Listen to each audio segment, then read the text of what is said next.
Hola, buenos días, ¿cómo están? Les damos la bienvenida a la sexta sesión del encuentro de la Red de Investigadores e Investigadoras de Apropiación de Tecnologías.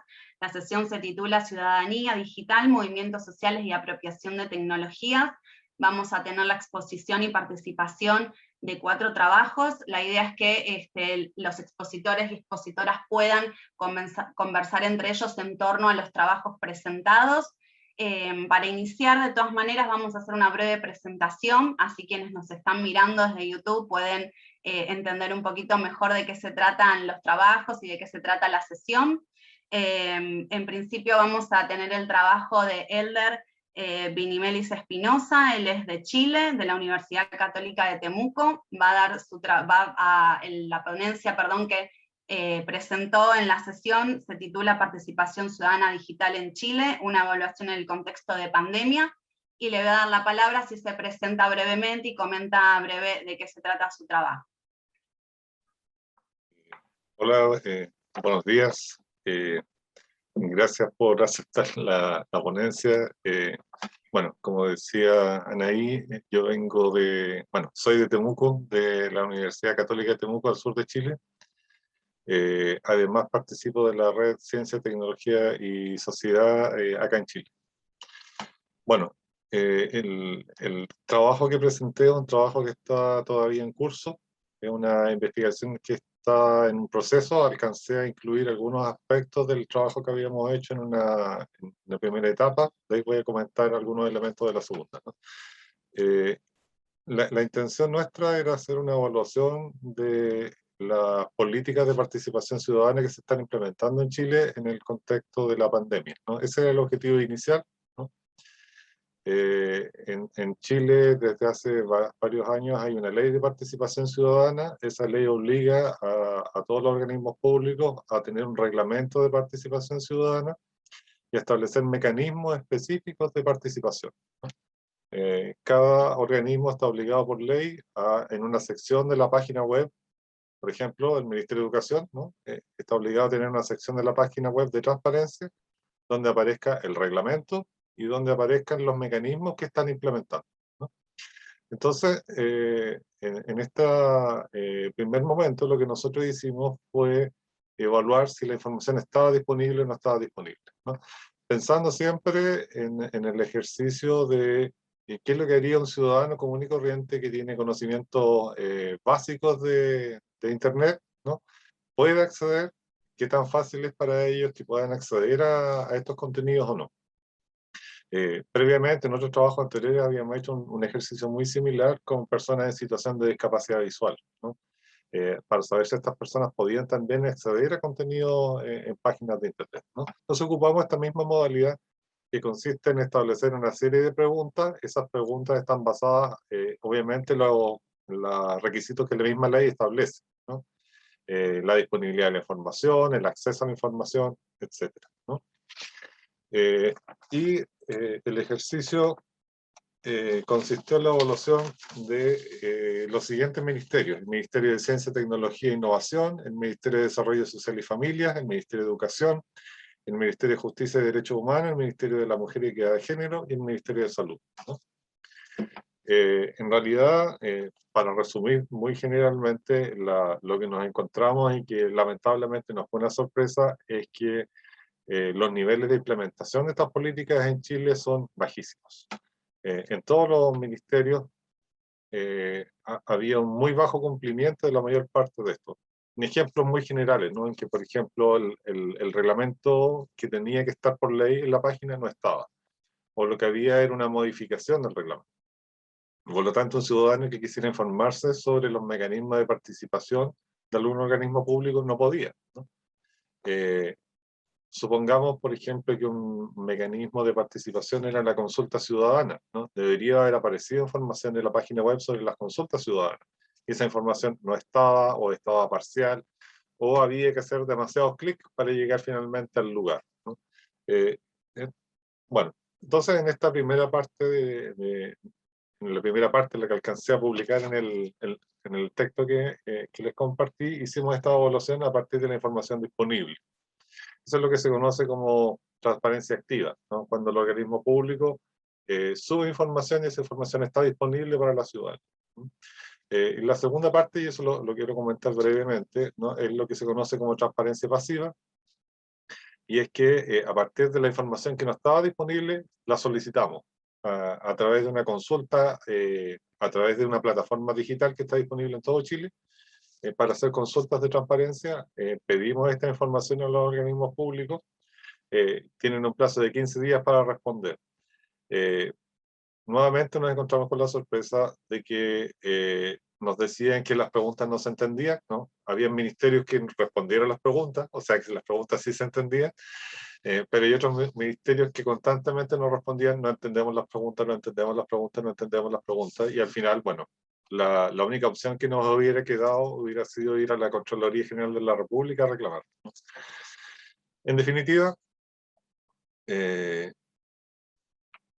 evaluamos, sí, con esto ya cierro, evaluamos los mecanismos de participación implementados desde la lógica de la ciudadanía, ¿no? Y nos encontramos en realidad que para un ciudadano con conocimientos mínimos de Internet es extremadamente difícil establecer procesos de participación o participar de una actividad o acceder a información disponible desde las páginas del Estado, ¿no? Entonces hay un límite, la tecnología termina actuando más bien como una barrera que como una posibilidad efectiva de transformar y vincular a la ciudadanía con el Estado. Por ahí va el trabajo que presentó. Muchas gracias, Elder. Bien, le doy la palabra ahora a Pedro Reyes García, de la Universidad de Santiago de Chile, también localizado en Chile. Él envió una ponencia titulada TIC y Organización Comunitaria, estudio de caso de una localidad rural en Chile. Sí, muchas gracias, Anaí, muchas gracias a todos y todas. La verdad es un placer participar nuevamente de este evento anual que lamentablemente no pudimos realizar el año pasado y que espero que el próximo sea presencial. Es algo que espero todos los años, digamos. Bueno, como dijo Anaí, soy Pedro Reyes García, trabajo en la USACH, la Universidad de Santiago, y en general mis investigaciones tienen que ver con apropiación de tecnologías digitales y utilizo algunos, bueno, principalmente marcos teóricos de canadienses, franceses, digamos, porque yo estudié en Canadá. Pero para mí, tengo que decirlo, fue un descubrimiento fascinante ver todo lo que estaba pasando en Latinoamérica cuando volví de mi doctorado, digamos, y conocí en primer lugar el trabajo de Susana. Y por supuesto después todos los otros trabajos, y aquí la verdad que somos, creo yo, una fuente de producción científica y de reflexión con respecto a estos temas. Mi trabajo tiene que ver, el que estoy presentando ahora, tiene que ver con un estudio de caso que hice en una localidad que está en Chile, que se llama Quintero. Quintero es una zona de sacrificio, es un puerto, una zona muy contaminada, digamos, pero mi trabajo lo realicé en una localidad que se llama Santa Julia, que está a varios kilómetros de Quintero, no recibe no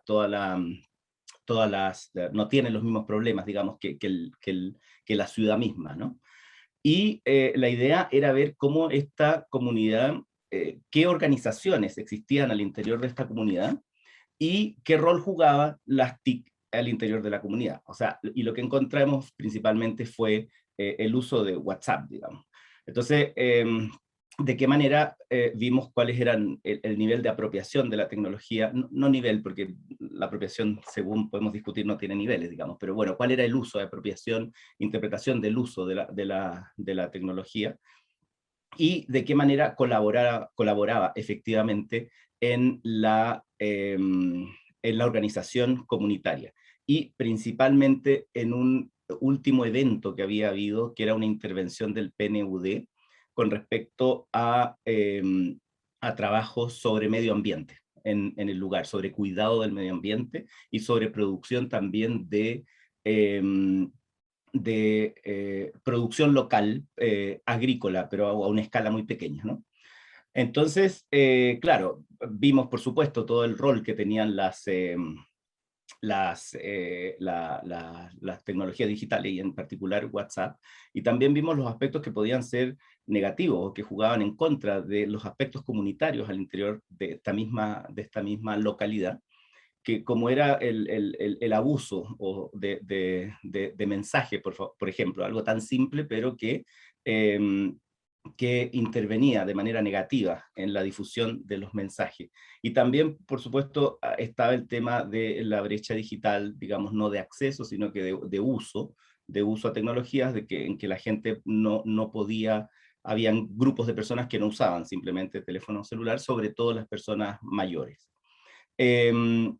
Y eso, digamos, en el fondo no era algo malo, entre comillas, porque sí, de alguna manera las personas podían, era una comunidad muy pequeña, digamos. Pero bueno, con lo que leí de las otras personas, algunas cosas se conectan a pesar de que mi presentación es un poquito distinta a la que vi de las otras personas, de los otros colegas, y es lo que vamos a conversar a continuación. Muchas gracias, Anaí. No, gracias a vos, Pedro. Muy clara la exposición del trabajo. Bien, le doy la palabra ahora a Francisco Javier Moreno, de la Universidad de Sevilla, localizado en España.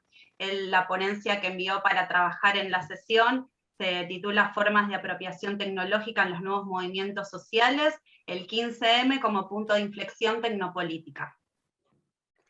Gracias, Anaí. Bueno, lo primero, darle enhorabuena y las gracias a los organizadores, ¿no? A la gente que están auspiciando el evento y que también, pues bueno, lleva mucho tiempo de trabajo, no solo estos días con las ponencias simultáneas, etcétera, sino todo el trabajo previo, que es mucho de organización, sistematización y ubicación, ¿no? En ese sentido, pues enhorabuena y muchas gracias por todo.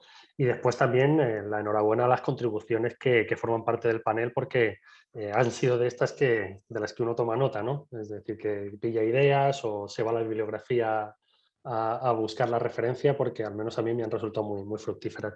Mi trabajo, como decían ahí, se centra en el uso de las herramientas tecnológicas en los movimientos sociales surgidos a partir del 15M en España, y básicamente pues trata plantea una hipótesis que ya va en el título de la propia comunicación, contribución, que es un punto de inflexión en tecnopolítico, es decir, es un punto de inflexión en el uso de las herramientas tecnológicas por parte de los movimientos sociales para hacer política.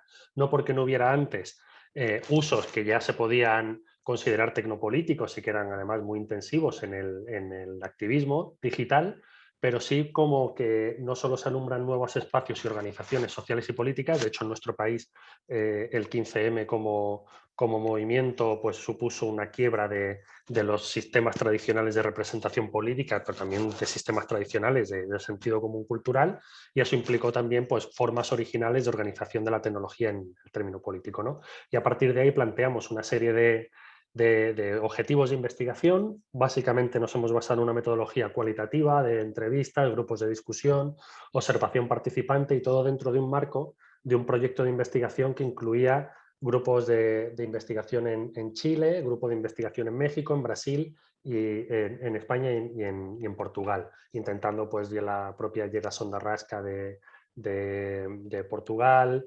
el movimiento 1, Yo Soy 132 de México, etcétera, ¿no? Bueno, pues a partir de ahí yo he intentado entender ese punto de inflexión tecnopolítico, y ya voy acabando con la presentación, a partir de un esquema que es muy parecido teóricamente a lo que ha trabajado Pedro Reyes a partir de la sociología de los usos en Francia, ¿no? Que es identificar niveles de lo que sería la apropiación social de las nuevas tecnologías, yendo desde el nivel más básico, que es el del dominio técnico y cognitivo, hasta el nivel más complejo, que sería el de la apropiación colectiva en términos de incidencia en la política pública, pero también incluso en cómo desde el sector privado se planean y se proyectan las nuevas tecnologías, ¿no? Y en ese sentido intentaba hacer un análisis de ese momento tecnopolítico que supuso el 15M.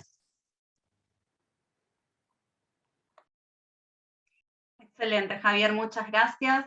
Bien, ahora le doy paso ya que se presentan las últimas expositoras. Ellas son Silvia Lago Martínez, Romina Galas y Flavia Samaniego del Instituto de Investigaciones de Gino Germani de la Universidad de Buenos Aires, bueno, localizado acá en Argentina. Presentaron un trabajo titulado Activismo por los Derechos Digitales en América Latina, bueno, le doy la palabra a ustedes, así se presentan y bueno, presentan su trabajo.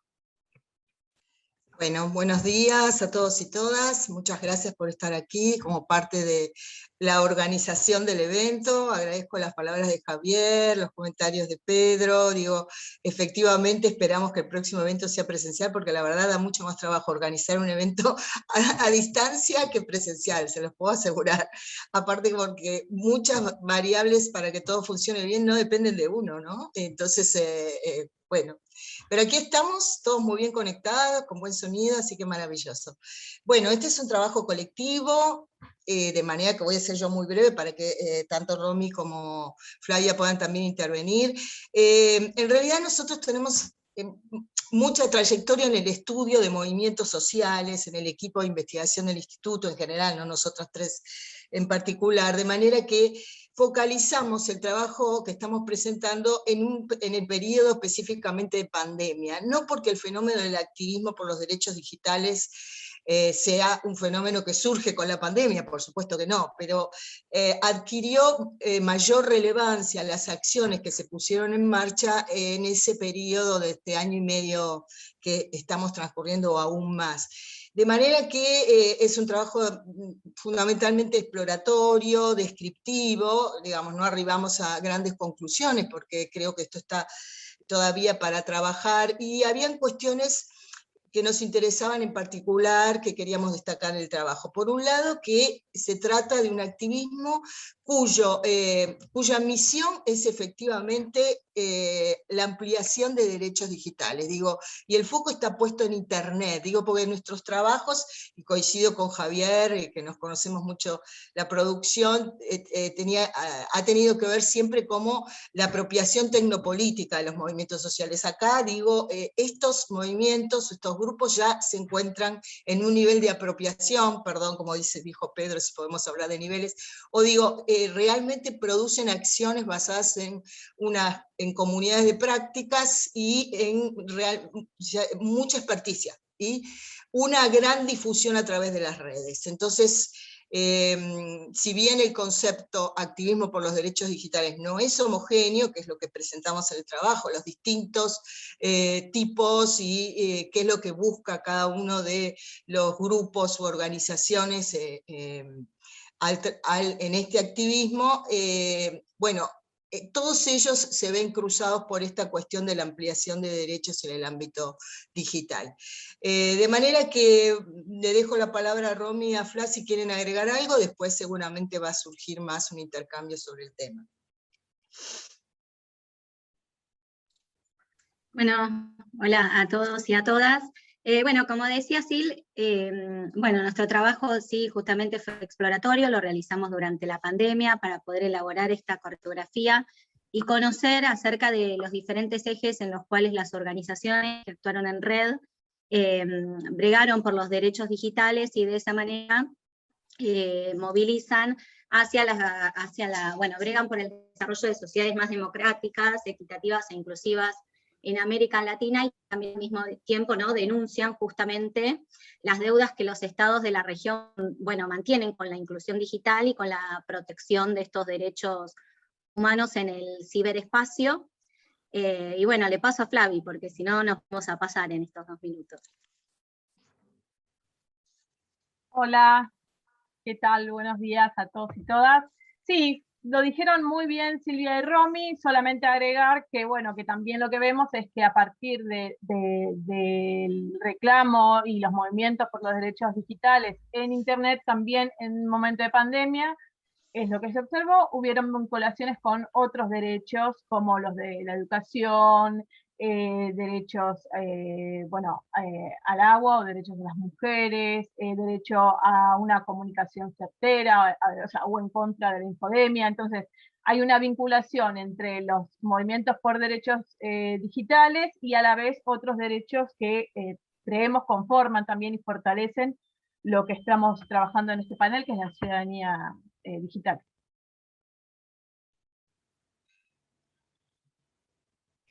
Bien, muchas gracias Silvia, Flavia y Romina. Romy, me resulta, como son colegas míos, me resulta raro decirle así como el nombre completo, hay como un grado de confianza.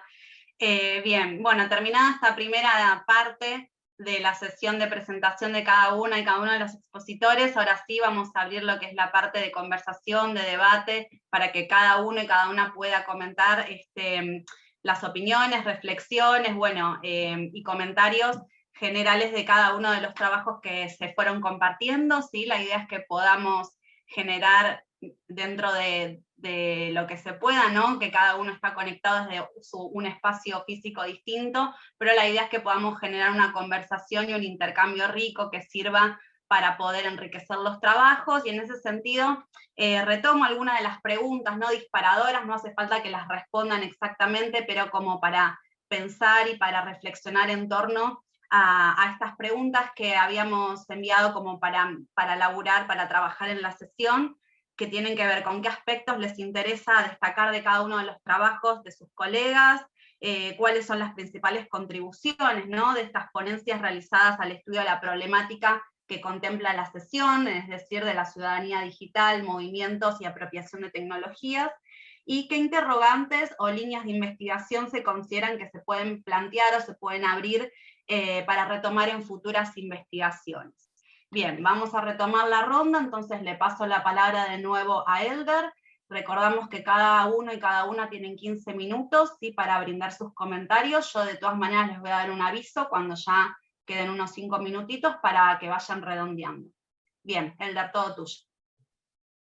Ok, gracias. Tengo abierto el chat aquí, así que me avisan como prefieran. Si quieren me interrumpen también, no tengo ningún problema. Perfecto, sí, te aviso.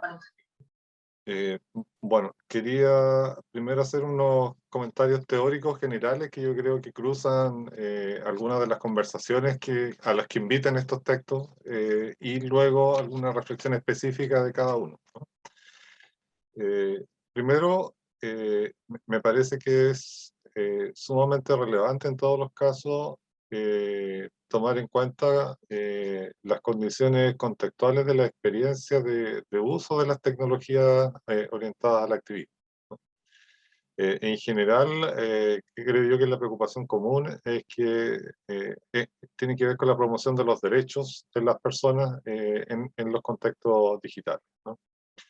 Pero no se trata solamente del derecho a usar Internet, sino, como expresaba alguno de los textos, tiene que ver con una cuestión de derechos humanos, ¿no? Porque las experiencias sociales, culturales y políticas que expresan estos contextos donde se realizan las investigaciones es muy distinto y es muy complejo, ¿no?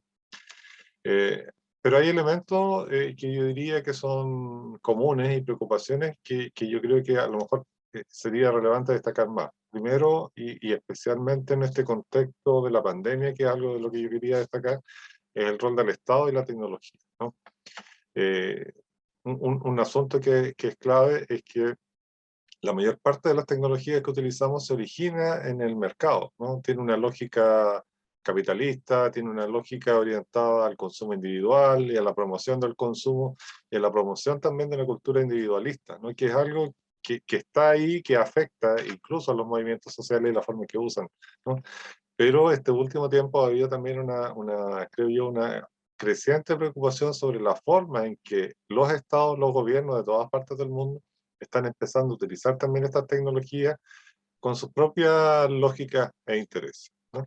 Entonces, me parecía muy relevante destacar, creo que lo cité en las referencias del texto, un artículo de Frey, y ya tiene una cierta cantidad de años, pero que ha sido un comentario muy interesante, ¿no? Y la idea de que más allá de estas formas de poder tecnológico por arriba, ¿no? Que tienen que ver con el mercado y con el Estado, tenemos también nuestra historia. Y en esa historia las tecnologías terminan siendo afectadas también por el autoritarismo que es propio de América Latina, por el racismo que es propio de América Latina y por la forma de desigualdad y exclusión. Lamento que la colega Yara se haya ido, ¿no? Porque creo yo que también el tema del género es un componente muy político y muy relevante en estas discusiones, ¿no? Entonces, el tema de la relevancia del contexto sociopolítico y cultural donde se sitúa la investigación es muy importante precisarlo, me parece, ¿no? El otro elemento asociado a esto que creo que es muy relevante es yo trabajo uno de los autores que trabajo es Andrew Fenberg, es un filósofo norteamericano, y él hace una distinción que me parece muy interesante entre el diseño y la implementación social de tecnología, ¿no? Me parece a mí que en casi todos nuestros trabajos hemos puesto más atención en la implementación social, pero no en el diseño, ¿no?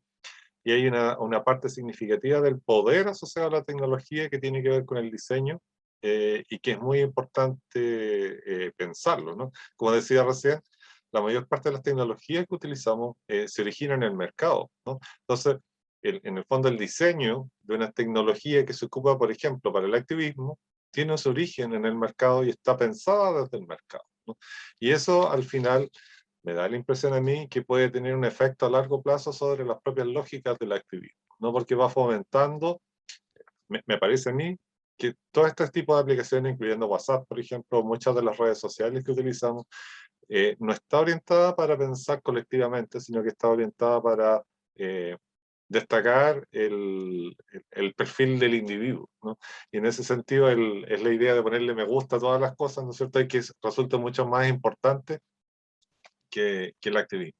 ¿Y qué es lo que pasa en contraste con otras tecnologías que surgen fuera de las lógicas del mercado, ¿no? Unas tecnologías que son pensadas directamente desde el activismo, ¿no?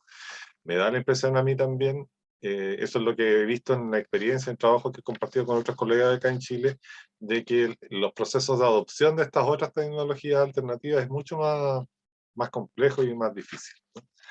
En ese sentido, y ya con esto termino el comentario general teórico, el concepto de brecha digital y de alfabetización digital me parece que son fundamentales asociarlos a estos procesos que usted y que todos nosotros hemos estado trabajando sobre activismo digital, ¿no? Me da la impresión de que habitualmente cuando se habla de brecha digital y de alfabetización digital, la meta es una alfabetización digital funcional, ¿no? Permitir una capacidad de uso que te permita funcionar dentro de un sistema social, pero habitualmente son alfabetizaciones orientadas desde estas lógicas de mercado o desde las lógicas de, no sé, responder a las necesidades del Estado. Es lo que ha pasado hoy en día, por ejemplo, con la implementación de tecnologías en el contexto de COVID. Hay una emergencia, hay que implementar las tecnologías y de repente todo el mundo tiene que saber y todo el mundo tiene que tener acceso. Acá en Chile había que sacar permisos. La gente que que nunca había tenido internet, ¿cómo lo hace para sacar esos permisos? Bueno, eso es un asunto. Entonces, a mí me parece que hay una barrera sobre esta posibilidad de tener una alfabetización digital que esté orientada democráticamente y que esté orientada desde el activismo, ¿no? Bueno, eso era en comentario general. Ahora algunos comentarios sobre el trabajo de Pedro. Me parece bueno, es un trabajo muy interesante, ¿no? El poder observar desde adentro. Me quedé con ganas de saber un poco más sobre el tema de más allá del uso de WhatsApp, cuáles son los contenidos que se comunican y que se comparten a través de estas tecnologías, ¿no? Como en el fondo, cuál es el efecto sobre la organización que tiene el uso de estas plataformas, especialmente cuando hablabas de fotografías, de videos, de grabaciones, ¿no? Cómo se terminan utilizando este tipo de instrumentos que son mediados digitalmente para el beneficio de la comunidad, ¿no? Y en ese sentido también, si tú mencionabas hoy día esta posibilidad de que también habían algunas cosas negativas respecto al desarrollo de la tecnología y de los efectos que esto tenía sobre el grupo. Especialmente, creo yo, podría ser interesante saber qué es lo que pasa con los adultos mayores, ¿no? Que creo que lo mencionaste en algún momento también, ¿no? La posibilidad de que ellos no puedan participar de la misma forma de los procesos de activismo por no estar conectados a la tecnología, ¿no? El trabajo de Javier, igual muy interesante, y a partir de eso comentaba esta idea de la distinción entre el uso de tecnologías dominantes de software libre. Lo mencionabas tú, pero igual me gustaría saber si hay diferencias, ¿no? Si en el fondo usar, qué sé yo, Facebook es distinto que usar Signal o usar, no sé en realidad qué otro tipo de plataforma desde la lógica del software libre, si eso da más libertad finalmente, si eso potencia más el activismo o no, que estas otras tecnologías que son mucho más masivas y que finalmente responden a otro tipo de experiencias. Y si a largo plazo, este uso de tecnologías dominantes, por decirlo de alguna forma, no tendrá también un efecto negativo sobre el activismo, ¿no? A mí me da la impresión de que todo lo que toca el mercado termina diluyéndose, ¿no? Entonces, al final, si la única posibilidad de conexión de los actores vinculados al activismo es el grupo de Facebook, da la impresión de que eso a largo plazo puede terminar desencantando, ¿no? Creo yo que sería interesante poder profundizar sobre eso.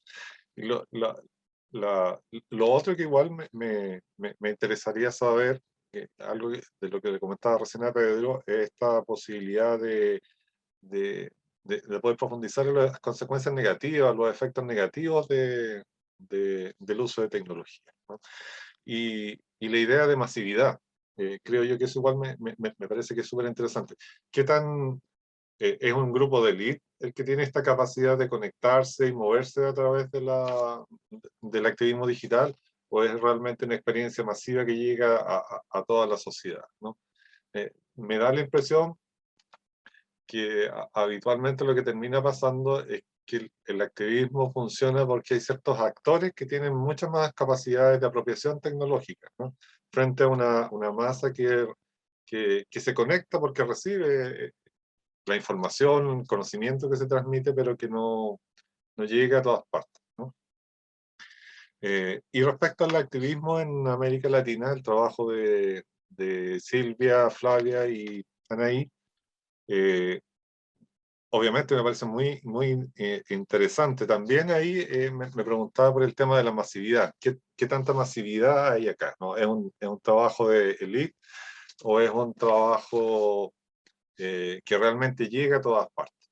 Como se hablaba de América Latina, igual sería interesante conocer la muestra con la que están trabajando, porque da la impresión de que a lo mejor se puede repetir esta idea de las brechas digitales, ¿no? Y pensar en el activismo en países más grandes, en países que tienen mayor contexto tecnológico, versus otros países donde la brecha no permite la posibilidad del activismo digital o la limita, ¿no?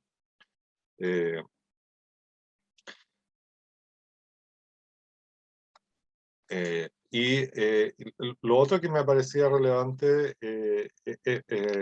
es saber el espectro que ustedes consideraron de activismo digital, ¿no? Acá en Chile hay grupos, por ejemplo, de tecnofeminismo, ¿no? Me da la impresión de que se hablaba poco de otras formas de activismo, ¿no? O, por ejemplo, lo que pasa en relación a los adultos mayores. También es poca la experiencia a lo mejor en América Latina sobre el tema, pero creo yo que va emergiendo desde ahí un tema vinculado al activismo. Creo que eso es lo que tengo por comentar. Fue muy agradable leer sus trabajos, una experiencia enriquecedora. Dejé anotadas muchas referencias bibliográficas para consultarlas después y ojalá que sirva también la experiencia para poder estar en contacto con ustedes y poder seguir compartiendo sobre estos interesantes temas.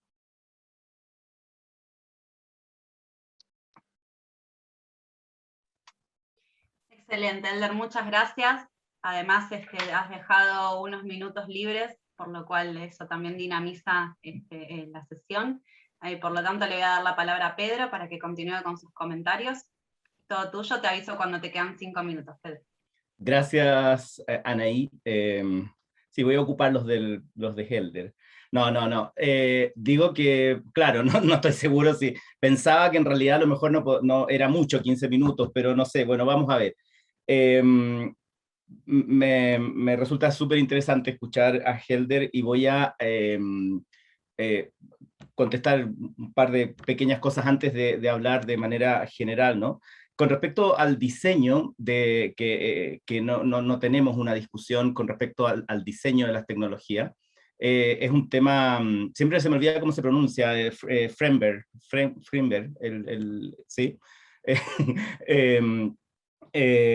Es un temazo, digamos. Yo me acuerdo una vez cuando yo conversaba con un profesor en la universidad, le explicaba la investigación el tema que yo hacía, me decía, tú te preocupas de la pantalla para afuera. Y yo le decía, sí, porque de tecnología no tengo idea. Hay un montón de aplicaciones y cosas que aparecen y qué sé yo, que me sobrepasan, digamos, ¿no? Y eso me pareció, como decimos en Chile, una patudez, o sea, que quiere decir desvergonzado, digamos, pero es así, digamos. ¿Cómo me meto yo en el diseño y cómo veo también de qué manera ese diseño tiene alguna consecuencia también en los usos?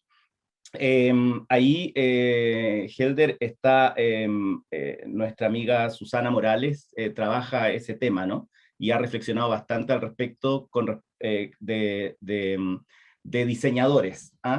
Hubo una investigación hace un tiempo con respecto a estudios de creadores o investigadores, no, sí, de productores de software, ¿ya? Muy interesante, donde se trata de reconstruir la representación de estos creadores de software, digamos, ¿no? De los ingenieros, ¿okay? Que es muy distinto a lo que podemos ver nosotros como usuarios o como investigadores o en las conversaciones que hacemos con los usuarios. Me pareció súper interesante y tiene que ver también con la investigación mía, el tema de la alfabetización digital con lógicas de mercado, que claro, muchas de estas parten del Estado, y el Estado, al menos en Chile, a fines de los 90, 2000, tenía contratos fabulosos con Microsoft, por ejemplo, ¿no? De pasadita recibía colaboración de la Fundación Gate, Melinda, bueno, ahora separados, pero bueno, eso no tiene nada que ver con nosotros, recibía colaboraciones, ¿no? Y después, claro, contratos enormes que tenía que ver también con la difusión de estos de computadores, y no solo de software, en las escuelas chilenas, en el sur de Chile, bueno, en Temuco, donde empieza el enlace, ¿no? Sí. Ahí hay un tema muy grande con este tema de la producción.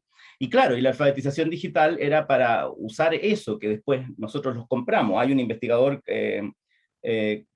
canadiense que trabaja mucho sobre el tema, también, estoy pensando el nombre, se me fue, está en un libro. Bueno, con respecto, Helder, les comento, ¿no? Porque estoy contento por eso, que en noviembre va a aparecer un artículo con mucha más información, digamos, con la investigación que yo presento aquí, ¿ya? En la revista Iberoamericana de Ciencia y Tecnología, que es una revista argentina. Así que me encantaría poder compartirlo con ustedes cuando aparezca ese artículo, porque va a tener más antecedentes. Y con respecto a lo último, ¿no? Que hablo de mi trabajo y de la interpelación que hace Helder, el tema de los adultos mayores, claro, esta era una comunidad muy chiquitita, ¿no? De 300 personas, y la mayoría de los adultos mayores sí usan los teléfonos celulares inteligentes, pero de todas maneras hay usos que son más básicos que otros, ¿no? Y otra cosa que pasa, que es súper interesante, que también se estudia en comunicación organizacional, y que podemos volver al tema de la comunicación lineal de hace 100 años, digamos, es que algunas personas no contestan los WhatsApp de la comunidad. Y eso, digo, ¿por qué podemos volver a la comunicación lineal? Porque uno piensa que el emisor envía un mensaje y que el receptor lo va a contestar necesariamente como la persona lo codificó. Y eso no ocurre, ¿ya? Entonces, en algunos casos, claro, ahí uno podría decir, esta tecnología no sirve, en ese caso, ¿no? Pero claro, en otros casos, por supuesto que sirve, y como les digo, hay mucha más información en el artículo que voy a publicar.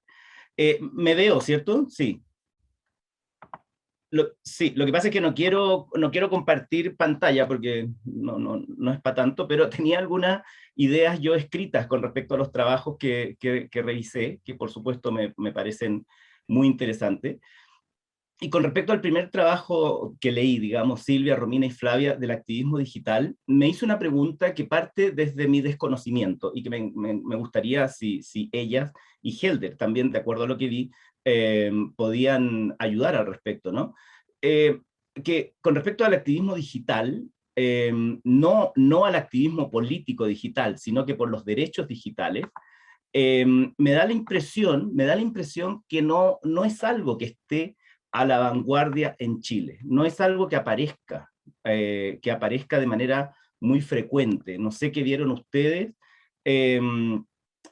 Yo recuerdo a mediados de los 2000 el movimiento por el software libre, que era muy interesante en toda Latinoamérica, digamos. De hecho, Lula contrató ese tipo para el Estado, digamos, ese tipo de software para el Estado. Pero en Chile nunca aprendió, digamos, ¿no?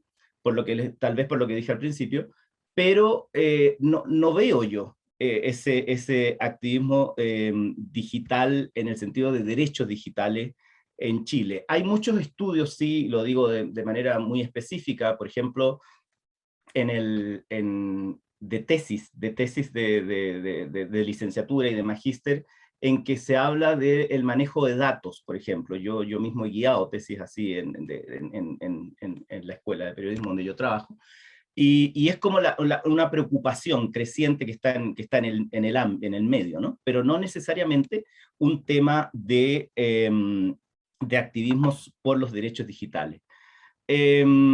Yo pongo aquí en mi pequeño apunte, digo, con los movimientos, esta es una especulación, movimientos sociales intensos de los últimos años en Chile, digamos, es probable que ese tipo de derecho de exigencia hayan pasado en segundo plano, me lo pregunto, ¿no?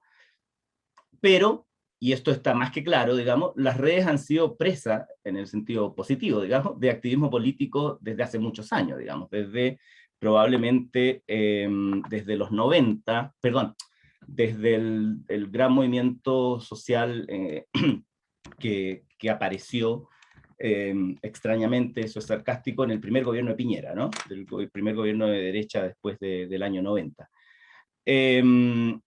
Claro, ahí el uso intenso de tecnologías digitales en los movimientos sociales fue más que claro, ¿no?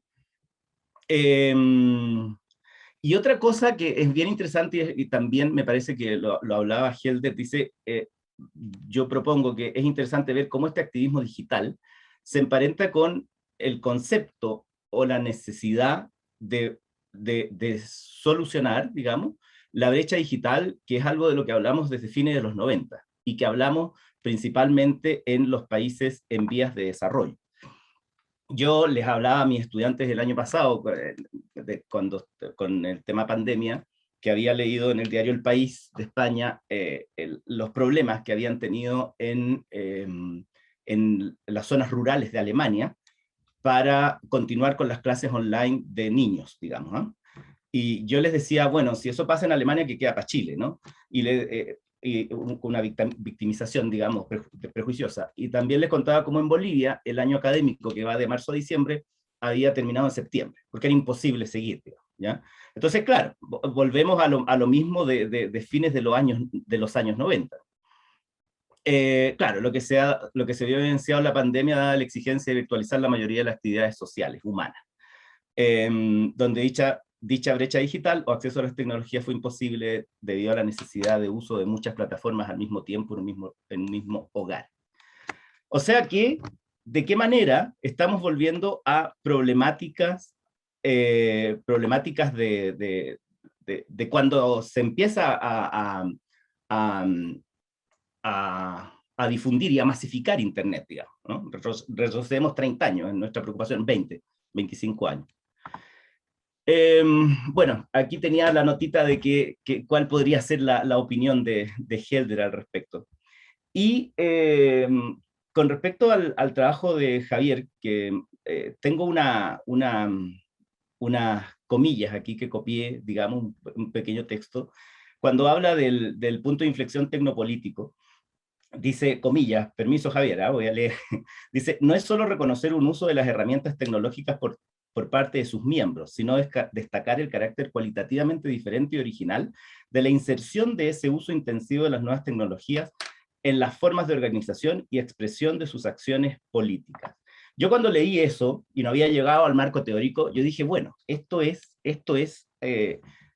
la expresión más clara de lo que es la apropiación de tecnologías digitales de un punto de vista de, sí, Anaí, del punto de vista del modelo de los usos de tecnología. Y por supuesto después me di cuenta de tu marco teórico, que no es solo francesa, se desarrolló mucho en Quebec también. Me pongo la camiseta, ¿no? Se desarrolló mucho, ahí está el Serge Prou, que es una eminencia al respecto, el señor jubiló hace poco, pero que según entiendo sigue trabajando y escribiendo. Es cierto que él trabajó en la Universidad UQAM, en la Universidad de Quebec en Montreal, y hay muchos, esto es cierto, hay muchos franceses estudiando ahí, que es muy interesante, digamos, pero también quebequenses, y bueno, y tenemos aquí un chileno que trata de mostrar su trabajo. De hecho, y perdonen lo poco formal, el 2015 publiqué un librito donde hago un pequeño resumen de los marcos teóricos propuestos, está en español. Me encantaría compartirlo contigo, Javier, y yo creo que ya se podría liberar ese libro porque ya no tengo compromiso con la editorial. Eso, y lo último que quería decir es con respecto a este tema de los niveles, que no es para polemizar con Javier, pero que habló también Silvia, perdón, de los niveles de apropiación. Lo que yo entiendo, y esta es una discusión teórica muy interesante de la propuesta del modelo de los usos sociales, de los usos de las tecnologías, es que en realidad, si yo digo que para mí Internet sirve para buscar, pucha, no quiero caer en estereotipos, una persona mayor, por ejemplo, para buscar, iba a decir receta de cocina, pero iba a ser podía ser discriminatorio, ¿no? No, qué sé yo, trabajar en jardinería, ¿ya? Que no es tan estereotipado en cuanto a género. Y hago solo eso, y busco en YouTube eso. Desde mi punto de vista ya estamos hablando de apropiación, digamos, y de apropiación sin ningún nivel, digamos, porque significa una integración significativa de la tecnología en la vida cotidiana de las personas. No supone abstracciones desde mi punto de vista, ni usos también muy elaborados, como para que hablemos de apropiación. Susana habla de elucidación, que en Chile no usamos mucho esa palabra, porque tiene que ver con reflexionar con respecto a algunos, a los usos y a lo que para mí significa. Siempre uno se queda corto en esto, no sé, me parece que es muy interesante la discusión, y bueno, ahí presenté algunas interpelaciones, si amablemente me pueden contestar, yo estaría muy contento. Muchas gracias, Anaí, muchas gracias a los y las investigadoras por el aporte. No, por favor, gracias a vos, Pedro, por tu exposición.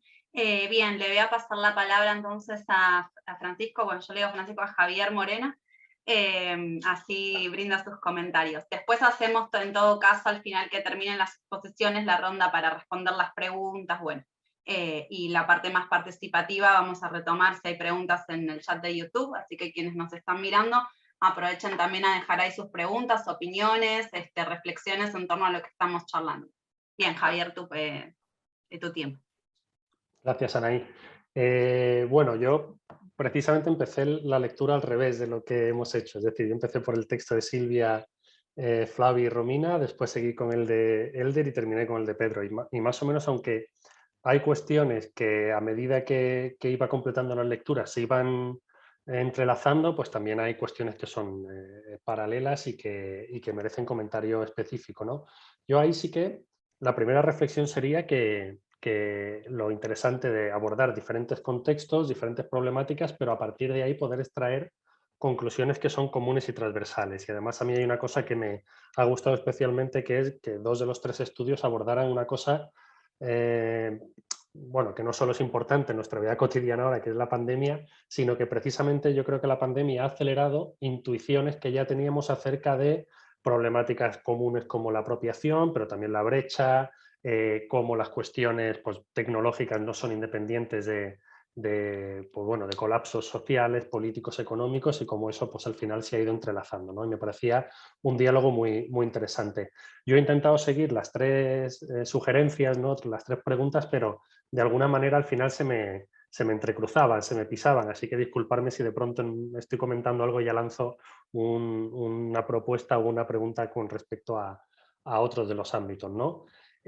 Bueno, hay una cosa que además, claro, yo al final aquí hay un diálogo entre 3 contribuciones que se centran en América Latina y la mía que se centra en el caso español, aunque efectivamente hay un diálogo entre el caso español y después en el informe más amplio de nuestro proyecto de investigación con el de países de allá, ¿no? Entonces, en ese sentido, yo sí que creo que nos falta todavía, y aunque en el texto de Silvia, Flavia y Romina se apunta al principio a que es una contribución de carácter eminentemente latinoamericana, pero en las conclusiones ya empieza a lanzar que hay pues, dimensiones locales, regionales y globales, si no recuerdo mal acerca de esa cuestión, pues bueno, ¿cómo es posible que de alguna manera podamos ir entrelazando cuestiones que ya son globales. Quiero decir, yo creo que el 15M o el 8 de marzo, que de hecho nuestra aportación tiene el punto de partida en el 15M, pero acaba en el 8 de marzo porque hay un gran diálogo, aunque también hay rupturas en el uso de las tecnologías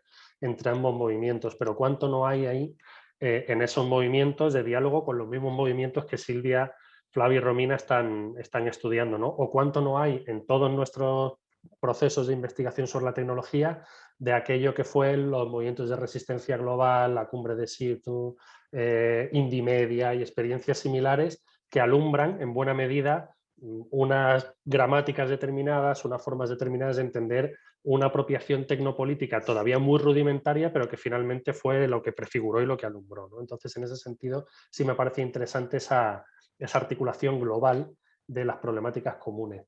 Después hay otra cuestión que me parecía muy interesante, esto es específico del texto de Silvia, Flavia y Romina, porque abordan una cuestión del activismo digital, y es que al final yo estaba leyendo el texto y veía la doble cara de la misma moneda, es decir, a partir del análisis de los movimientos de activismo digital por los derechos a la comunicación en el ámbito de las transformaciones del espacio público, en buena medida también se describían los usos que desde el poder se estaban haciendo las tecnologías, porque muchos de esos movimientos eran reactivos al uso, pues bueno, de la cibervigilancia, de la desinformación, de la concentración, de la privatización del espacio público, etc.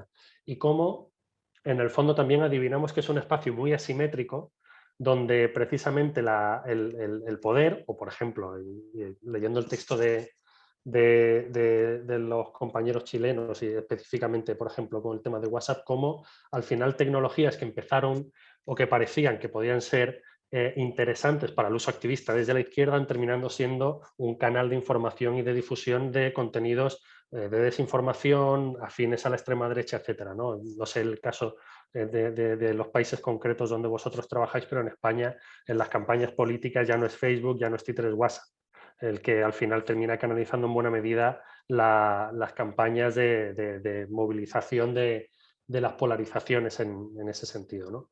Después otra cosa que sí que creo que atraviesa todos los textos es la centralidad en la desigualdad.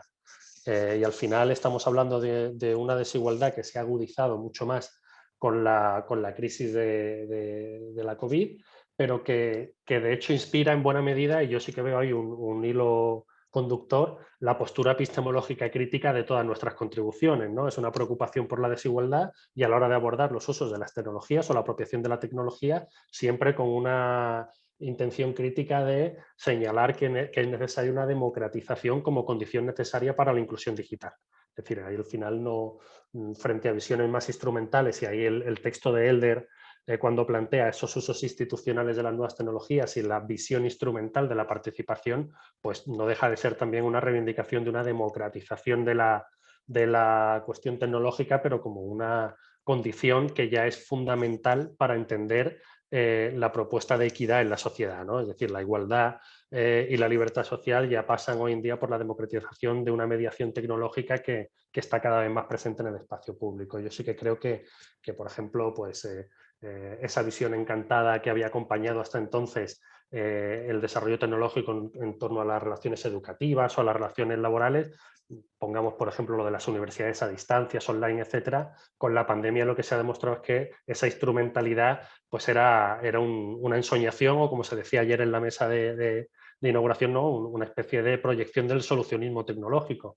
Y al final, pues lo que se ha demostrado es que igual que había antes una reflexión sobre la mediación más mediática, sobre cómo eran las casas difíciles para vivir, pues también eran difíciles para el desarrollo cultural, pues lo mismo, una casa difícil para vivir y para estudiar, pues es una casa difícil para adaptarse a las nuevas tecnologías, donde pues hay pocos dispositivos para la misma familia, la banda ancha es la que es. Comentaba antes el compañero chileno lo del caso alemán, pero es que en España ha habido muchos casos en la pandemia de estudiantes que no han podido seguir las tareas por falta de tecnología y que dependían de centros de acceso público a las tecnologías, en este caso de centros tecnológicos, telecentros, etcétera, para hacer un seguimiento de esas tareas, ¿no? O incluso como pues, los padres teletrabajando, los hijos teleestudiando, y no había realmente una capacidad de acompañamiento, porque no es solo un problema tecnológico, es un problema social, es un problema de modelo y es un problema de comunidad de práctica como decía también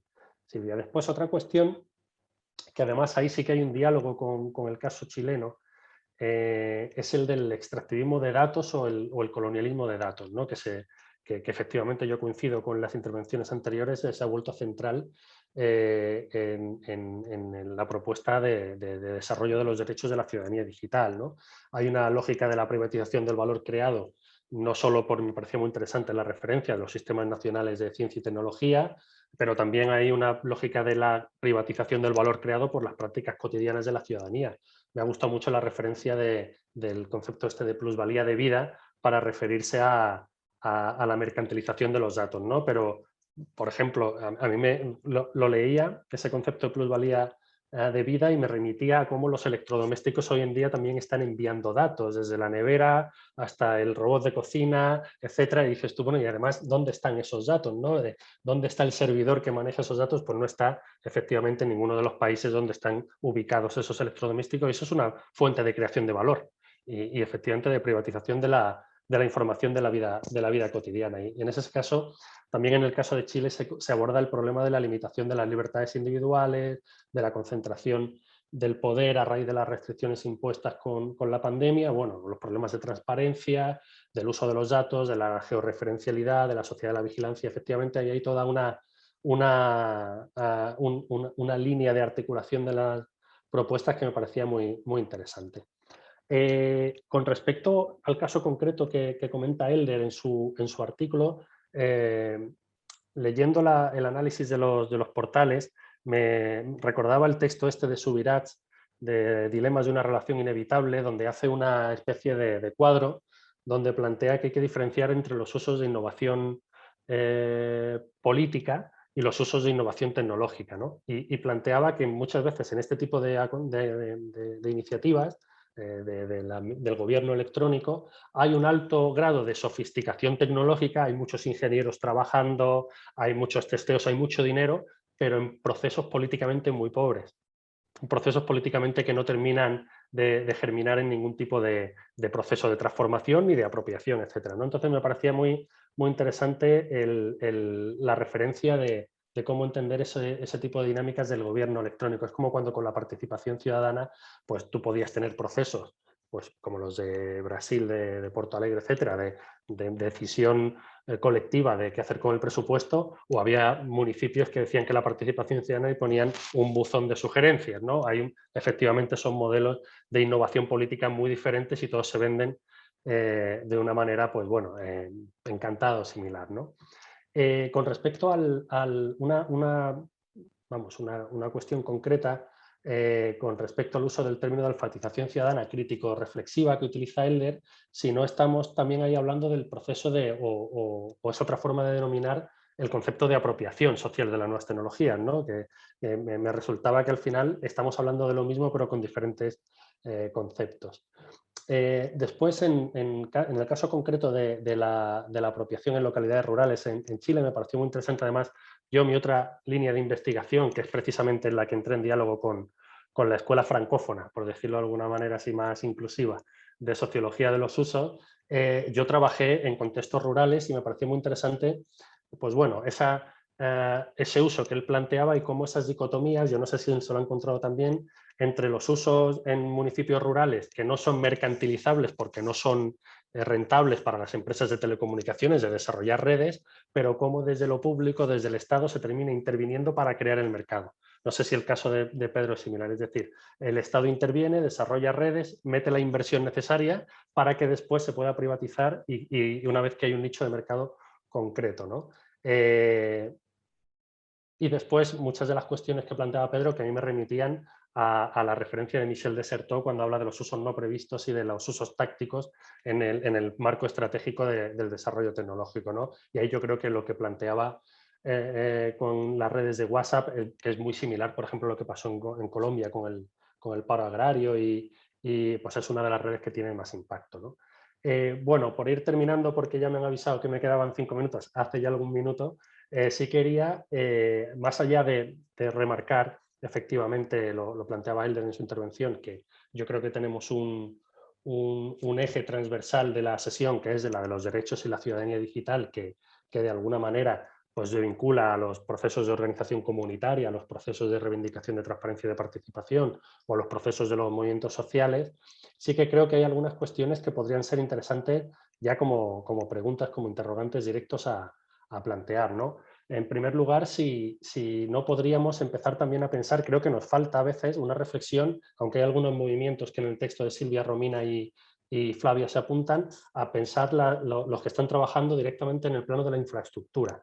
Recuerdo esta iniciativa en Oaxaca sobre la telefonía móvil o en Chihuahua sobre las redes de conectividad. Creo que hay experiencias interesantes que tenemos que ir incluyendo entre nuestras referencias, porque es fundamental cuando hablamos de Big Data, de este tipo de cuestiones, o de la referencia de Estefania Milán, que también encontré interesante, de Big Data desde el sur. Hay que empezar a hablar de las infraestructuras para incorporarlo a la lucha por el código, a la denuncia de los bots, etc. Recuerdo un texto que leí hace no mucho, a partir de un congreso de economía política, fijaros, de una cosa muy interesante que había pasado en México, de un grupo de antropólogos que había hecho 20 entrevistas a gente que había trabajado en centros de bots en las campañas mexicanas, y era mucho más rudimentario de lo que puede parecer. Es decir, era gente picando perfiles para intentar evitar los filtros que Twitter establecía a la hora de identificar pues bueno, perfiles que eran clones, ¿no? Me pareció muy interesante y creo que también nos falta un poco un trabajo que a mí me parece muy difícil, que es identificar quién está hoy en día desde un trabajo precario, desde un trabajo también invisible, haciendo ese tipo de cosas. Y para terminar, creo que hay una cuestión también que quería plantearles a todos los autores, y es que, es decir, hay un marco teórico y una problemática que trascienden los primeros avances de la investigación que pueden permitir o inspirar un acercamiento crítico a la interacción entre ciudadanos y política, ¿no? Y quizás se podría valorar establecer un diálogo más amplio, más intenso, no solo en torno a metodologías cuantitativas y cualitativas, que creo que quizá a veces, y yo lo asumo también como una autocrítica, no establecemos diálogo entre lo cuantitativo y lo cualitativo en nuestra, es decir, al final el espesor que te permite lo cualitativo para abajo, pues lo cuantitativo te lo puede complementar en la extensión. Creo que sería muy interesante, y también que deberíamos valorar pues bueno, el aumentar las referencias pues bueno, de esos movimientos prefigurativos que decía, no solo a nivel histórico, es decir, desde que creo que nos falta un poco de historia compartida, ¿no? De lo que comentaba al principio, y ya estoy terminando, desde las experiencias de los movimientos de resistencia global, de Indymedia, los inicios del blog 2.0, etcétera, hasta la actualidad, pero también cómo en la globalidad nos vamos entretejiendo y ya va cada vez perdiendo más sentido hablar de iniciativas o experiencias en el marco del Estado-Nación y son iniciativas regionales. Yo creo que hay en América Latina, vosotros tenéis desarrollado eso muchísimo más, pero quizá para nosotros es todavía una tarea pendiente ver en la conexión, y quizá este tipo de espacios como Claxo La Riad, en la conexión se puede ir profundizando, ¿no? Ya está, siento si me he extendido mucho y ya me guardo las respuestas para después. Muchas gracias, Francisco. No, estás en tiempo perfecto. Te hice la señal nada más para que vos estés saltando. No, gracias. Muchas gracias por la exposición muy clara, muy pertinente y enriquecedora también. Bueno, pasamos entonces a los últimos comentarios, a la última exposición antes de abrir la parte de preguntas, de respuestas. Le doy la palabra entonces a Silvia, a Romina y a Flavia. Les aviso cuando les quedan sus 5 minutos. Bueno, gracias, Anaí. Cuando le toca el último lugar a uno, ya hay muchas cosas que se dijeron, así que intentaremos no repetirlas. Nos dividimos 5 minutos cada uno, así que me tengo que controlar mis 5 minutos. Bueno, ha sido un placer leer los trabajos de todos ustedes. Bueno, conocíamos los trabajos de Javier, no tanto los de Helder y Pedro, así que fue sumamente interesante. Creo que tiene cierta continuidad lo que todos hemos presentado aquí respecto de lo que se discutió en el panel de apertura del día de ayer, que de paso hace un avisito, no sé si dio efecto para que nos siguieran por YouTube, ¿no? A mí me parece que la primera, hay muchas similitudes, pero hay también una gran diferencia, que es aquella mirada puesta en el concepto de ciudadanía digital tal vez el que desarrolló Delia Croby ayer, y el activismo, ¿no? Por supuesto que el activismo supone también una ciudadanía digital, pero el foco del análisis es completamente, no sé si completamente, pero es distinto.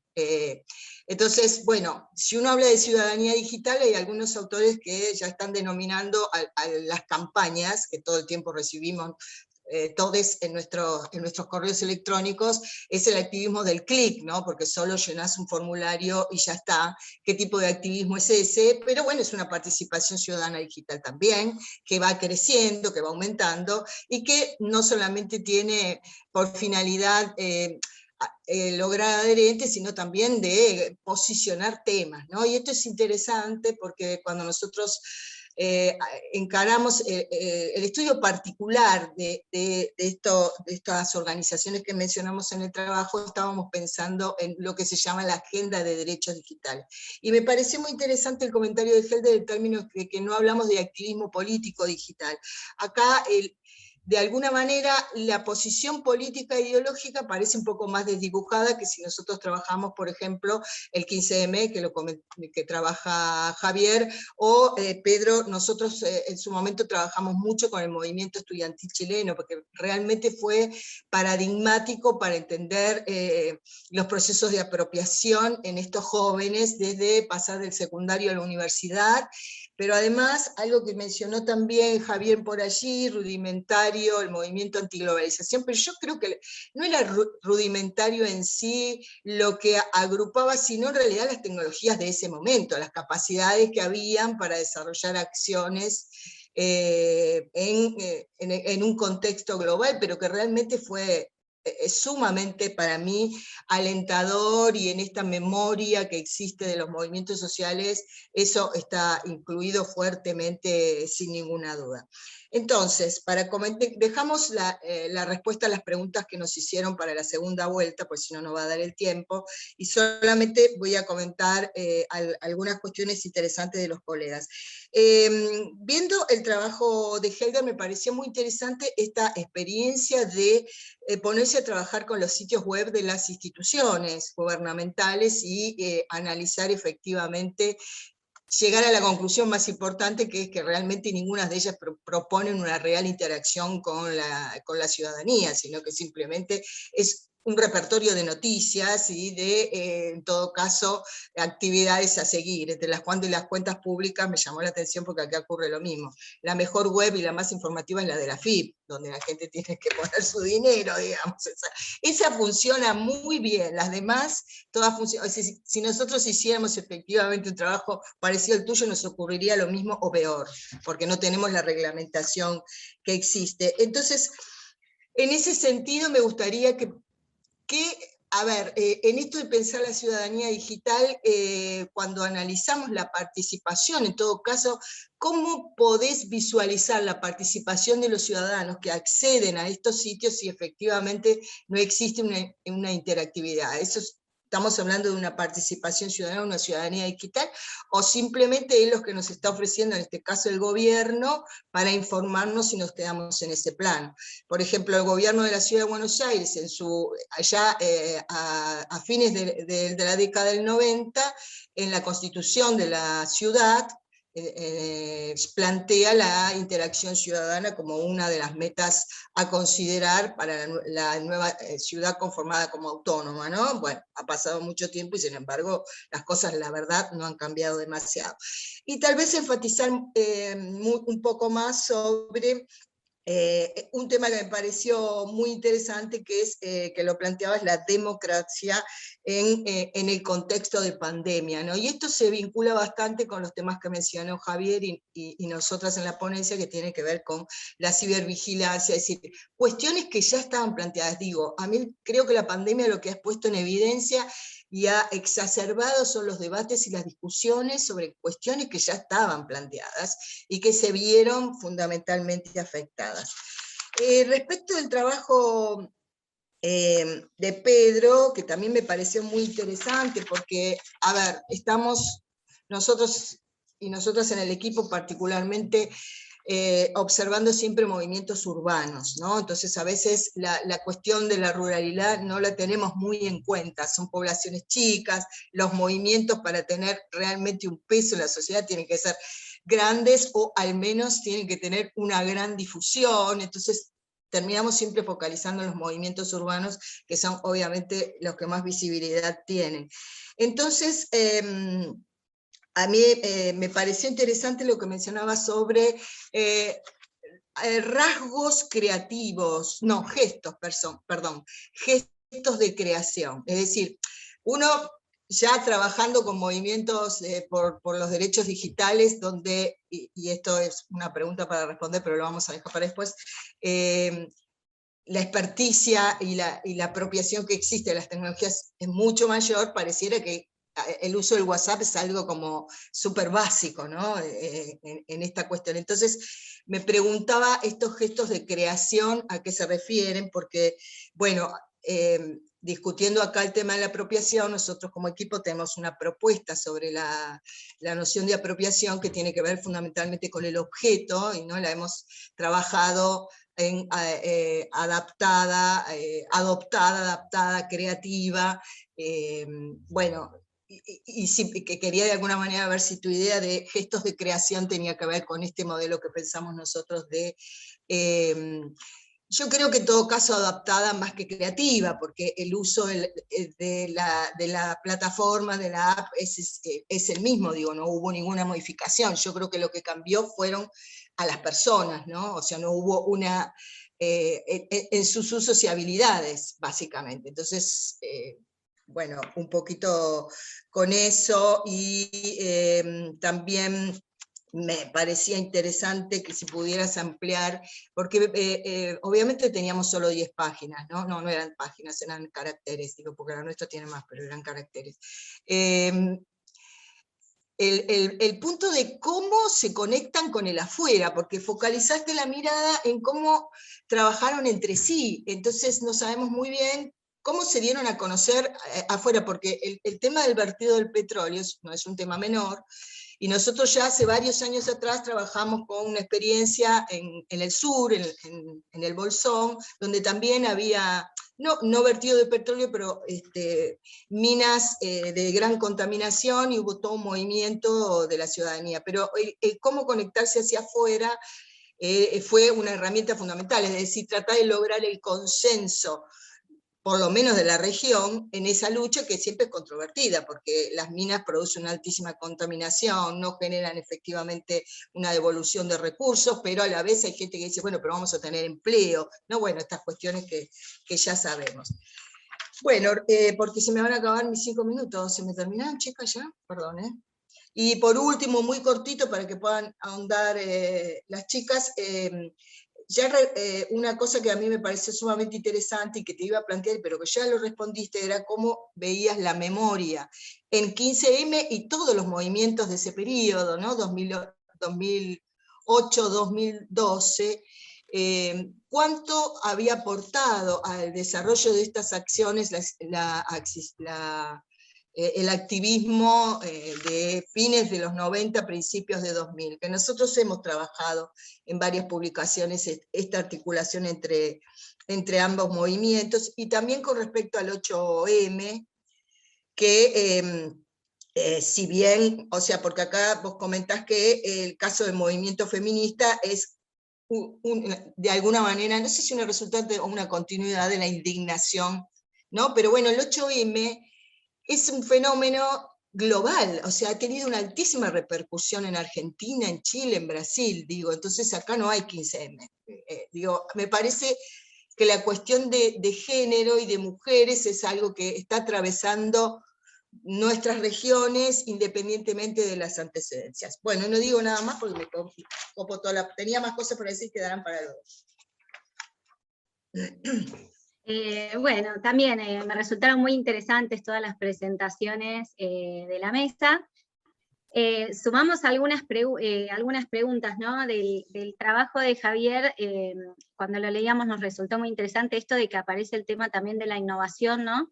Y no un poco más amplio, esto de empezar a pensar la innovación no solo en los términos económicos, sino también en la innovación social, y esto en relación justamente con el ejercicio de la ciudadanía.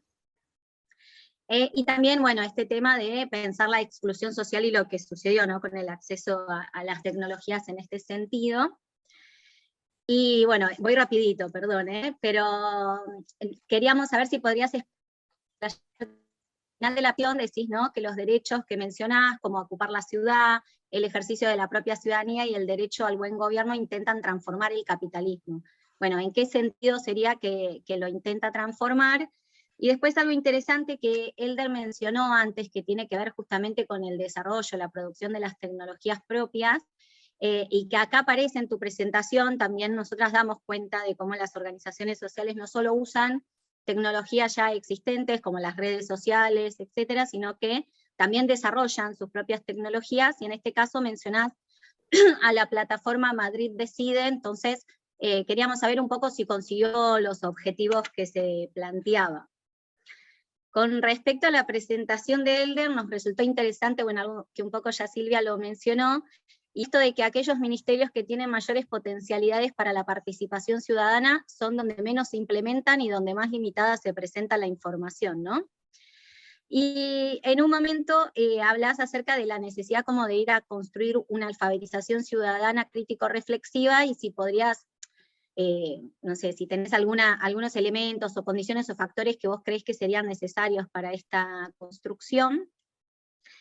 Y como se plantea, ¿no?, qué ha pasado en el contexto de la actual pandemia con la implementación de los mecanismos de participación, y en las reflexiones decís que, bueno, que en esta etapa de la investigación no fue posible determinar si se efectuaron ajustes durante la pandemia.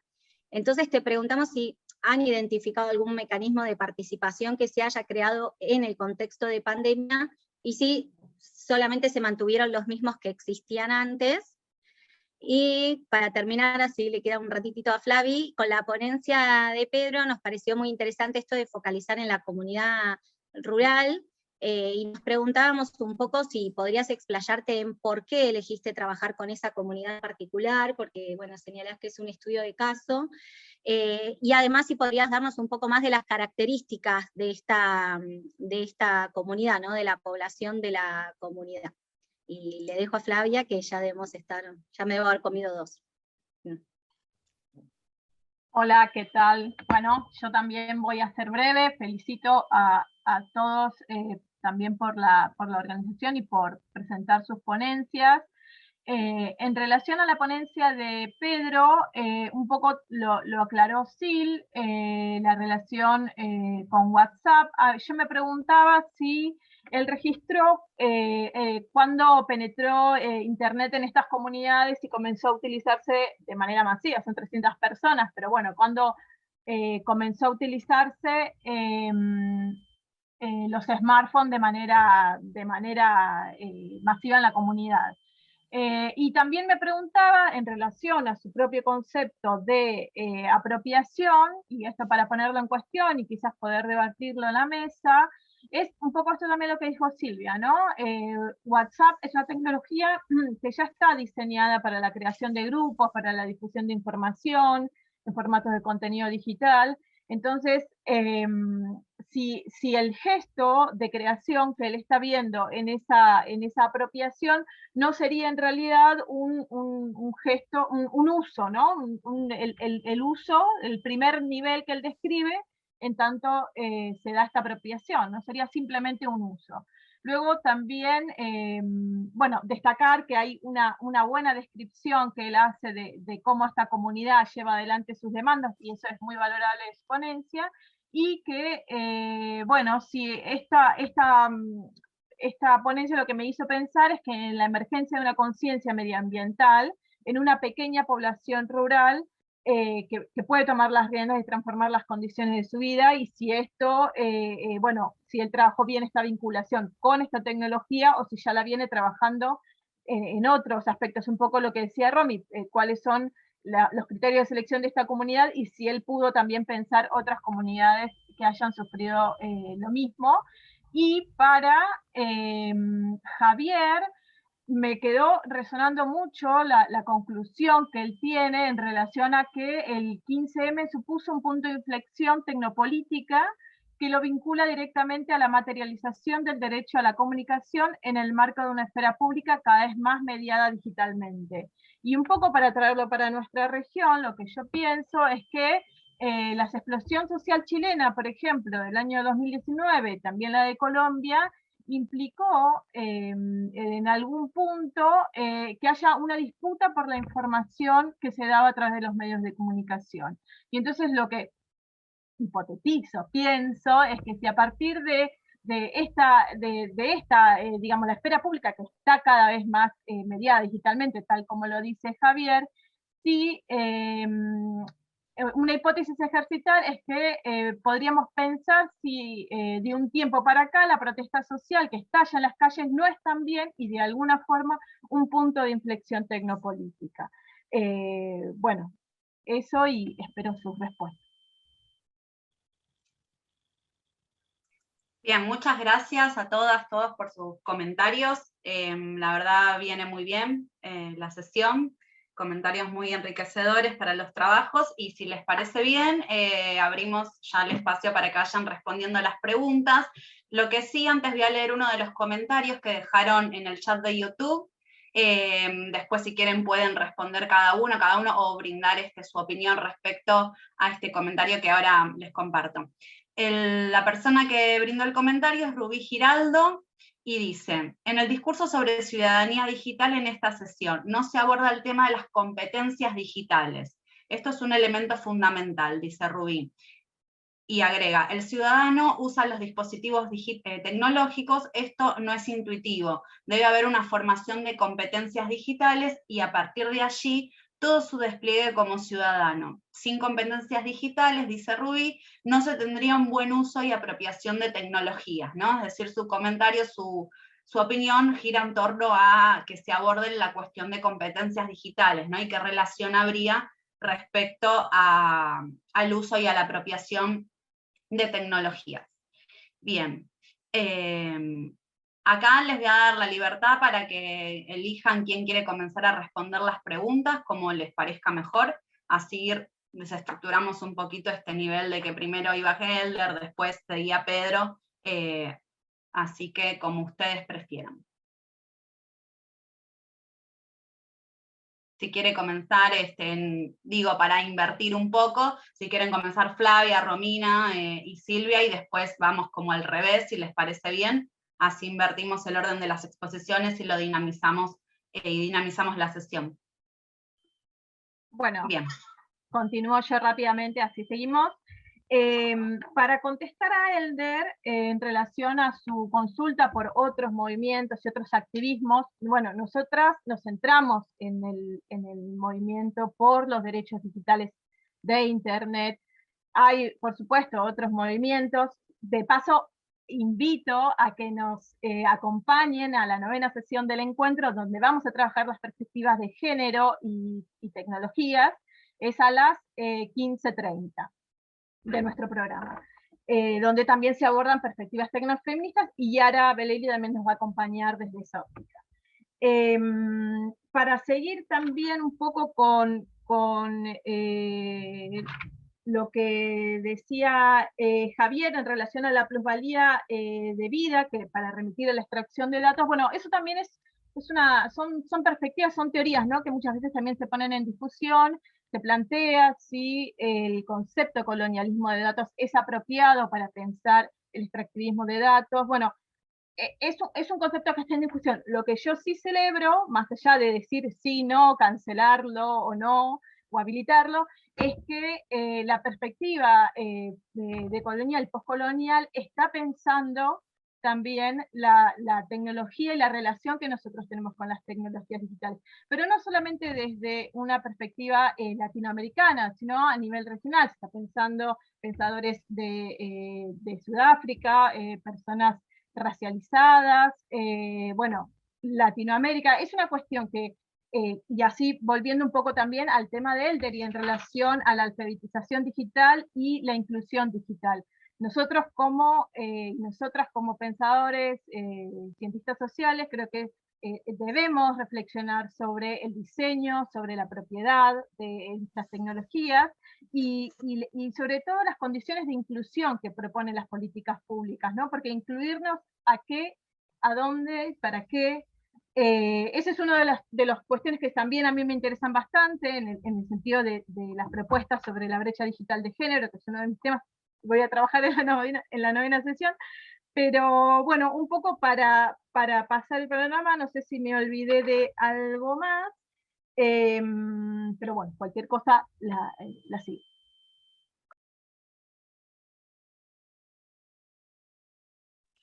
Bien, Romy, Silvia, ¿quieren responder a las preguntas? Si quieren, sigo yo, Romina.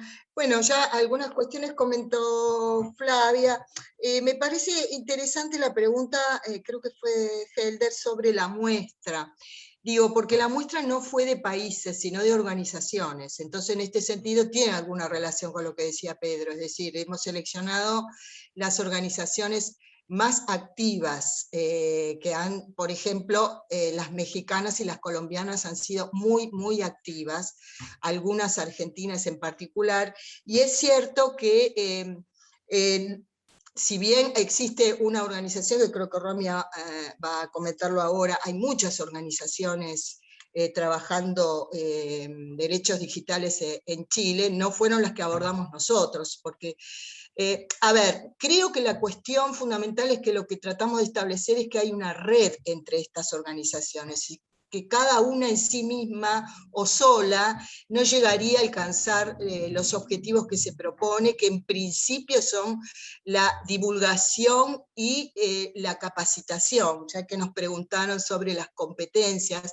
porque estas organizaciones, y hay un concepto que usa Javier que me parece muy interesante, que comunidad inteligente de práctica, son efectivamente eso, es decir, dan talleres, cursos, explican cómo hacer para resolver técnicamente el problema de las noticias falsas, es decir, y ahí hay comprometidos técnicos en el área de hardware también, o sea, no solamente software, lo cual también se liga con otras preguntas que nos hicieron que tiene que ver, ¿esto es ciudadanía digital o alcanza la ciudadanía lo que ayer Paco mencionó como los comunes? No, la verdad que no, son organizaciones particulares, muy entrelazadas en red, con mucha actividad que despliegan, pero efectivamente estamos hablando de sectores medios, con alta calificación profesional, por lo tanto con competencias digitales muy específicas, porque además cada uno se divide por áreas, entonces no estamos hablando de los comunes, estamos hablando de un activismo muy particular, y posiblemente, y también en relación con los algoritmos y el planteo de las plataformas, no llegue a todo el mundo. Sin embargo, hay un conjunto de organizaciones que tienen que ver con trabajar en las campañas, que esas sí llegan. Yo creo que esto, no sé si el compromiso, pero por lo menos ha alcanzado una gran difusión. Y a mí me parece muy importante, y esto tiene diferencia con otros trabajos nuestros anteriores y con el trabajo de Javier, que no estamos hablando de un activismo específicamente de izquierda, es un activismo que en realidad puede tener una posición ideológica diferente, porque lo que está pensando es las amenazas de las grandes corporaciones de Internet. Y en realidad todos ustedes han mencionado en relación con el Estado y las grandes corporaciones cuáles son los debates actuales hoy en día, que si bien no son nuevos, son los que se han puesto en tela de juicio y que de alguna manera no son los mismos que hace 10 años atrás, ¿no? Si bien la noción de derecho digital como derecho humano viene de esta idea de bien común de Internet, bueno, Francisco ayer mencionó como patrimonio de la humanidad, es una discusión que lleva unos cuantos años, se reactivó bajo conceptos aún más ambiciosos, por decirlo de alguna manera, ¿no? Sería una cuarta o quinta generación de derechos, ¿no? Que esto se logre, bueno, ahí en el trabajo comentamos algunas cuestiones que tienen que ver con determinados logros, de tener una ley o una reglamentación, cuestiones que ya sabemos que los gobiernos por ahí lo ponen en el escritorio un tiempo y luego lo reactivan, ¿no? Y también me parece interesante relacionarlo con algo que dijo Francisco ayer, con las guerras de Internet, ¿no? La batalla de Internet, las guerras irregulares y esta discusión muy interesante que fue mencionada aquí sobre cómo los espacios digitales, las redes digitales y todos los espacios de Internet efectivamente están convirtiéndose en una guerra ya ideológica, cuyos instrumentos son las noticias falsas, la sobresaturación, la infodemia, etc. Pero mientras tanto las grandes corporaciones siguen adelante. Nuestro gobierno en particular ha tenido poca capacidad para detener, o por lo menos proponer ciertas transformaciones como un servicio esencial, Internet, y no lo pudo hacer. O sea, las grandes corporaciones y la derecha se combinan en esta cuestión para detener todas estas iniciativas, y los mismos ciudadanos pueden no darse cuenta y decir, bueno, yo prefiero pagar un servicio más caro porque seguramente es bueno y si es barato va a ser malo. O sea que tampoco hay un compromiso de la ciudadanía con estas temáticas a nivel muy general. Pero yo creo que se está avanzando y que efectivamente estas organizaciones cumplen el rol. O sea que la muestra no fue por países, sino que fue por organizaciones, aquellas más activas fundamentalmente, y el entramado en red nos pareció muy significativo, no porque no existiera, sino porque todo está efectivamente encadenado, ¿no? Ya no podemos pensar que una actividad de Social TIC de México solamente la ven o la activan los mexicanos o las mexicanas, ¿no? A ver, creo que más o menos, los temas de software libre que también se planteó aquí, por supuesto, se retoma nuevamente la discusión de software libre, pero es importante señalar que en algunas organizaciones dicen, bueno, sí, a veces trabajamos con software libre, pero a veces no, porque el software propietario es el software que se difunde, y si nosotros nos remitimos a trabajar con nuestro propio software, nuestras propias redes que están en condiciones de crearlas, realmente eso no va a llegar a todo el mundo. Entonces tenemos que hacer una combinación entre el software libre y el software propietario en beneficio de la masividad de nuestra propuesta, nuestro mensaje, etc. El tema de la descentralización en la desigualdad tal vez no está en este trabajo, pero estamos siguiendo lo que llamamos las organizaciones de base, aquellas que están en el territorio y que, por ejemplo, en pandemia hicieron acciones mucho más interesantes que las gubernamentales, ya sea el gobierno local o nacional, para extender, por ejemplo, tarjetas prepagas de Internet o colocar módems en barrios vulnerables, que no necesariamente son la zona rural que menciona Pedro, pueden ser acá en plena ciudad de Buenos Aires, en las áreas marginales, donde ya sabemos que las empresas no entran, entonces su capacidad de acceder es mínima. Bueno, no quiero monopolizar más la palabra, no sé si Romina quiere agregar algo. Agrego cortito por la pregunta de Pedro que habías dado pie antes, que algo ya respondió Silvia, y que sí, como hicimos a partir de organizaciones y tomamos algunos ejemplos claves en la ponencia, que era breve, quizás no quedó detallado alguna experiencia en Chile. Ahí ya chusmeé que en el chat de YouTube Graciela Nathanson dejó algunos ejemplos por ahí para buscar. Y sí, por ejemplo, la organización Derechos Digitales, que trabaja, bueno, por la privacidad, los derechos de autor y la libertad de expresión, tiene alcance latinoamericano, pero la sede está en Chile. Y por ejemplo, hacia el final, cuando hablamos de los monitoreos que se hicieron de las apps de los gobiernos, esta organización realizó un monitoreo de la app Corona App Chile, bueno, para dar cuenta acerca del pedido excesivo de datos que realizaban, la falta de claridad en las políticas de privacidad de esos datos, etc. Bueno. Bien, le voy a dar la palabra a Javier, pero antes quiero leer un comentario que se sumó en YouTube de Adriana Guadalupe Ramírez Camacho.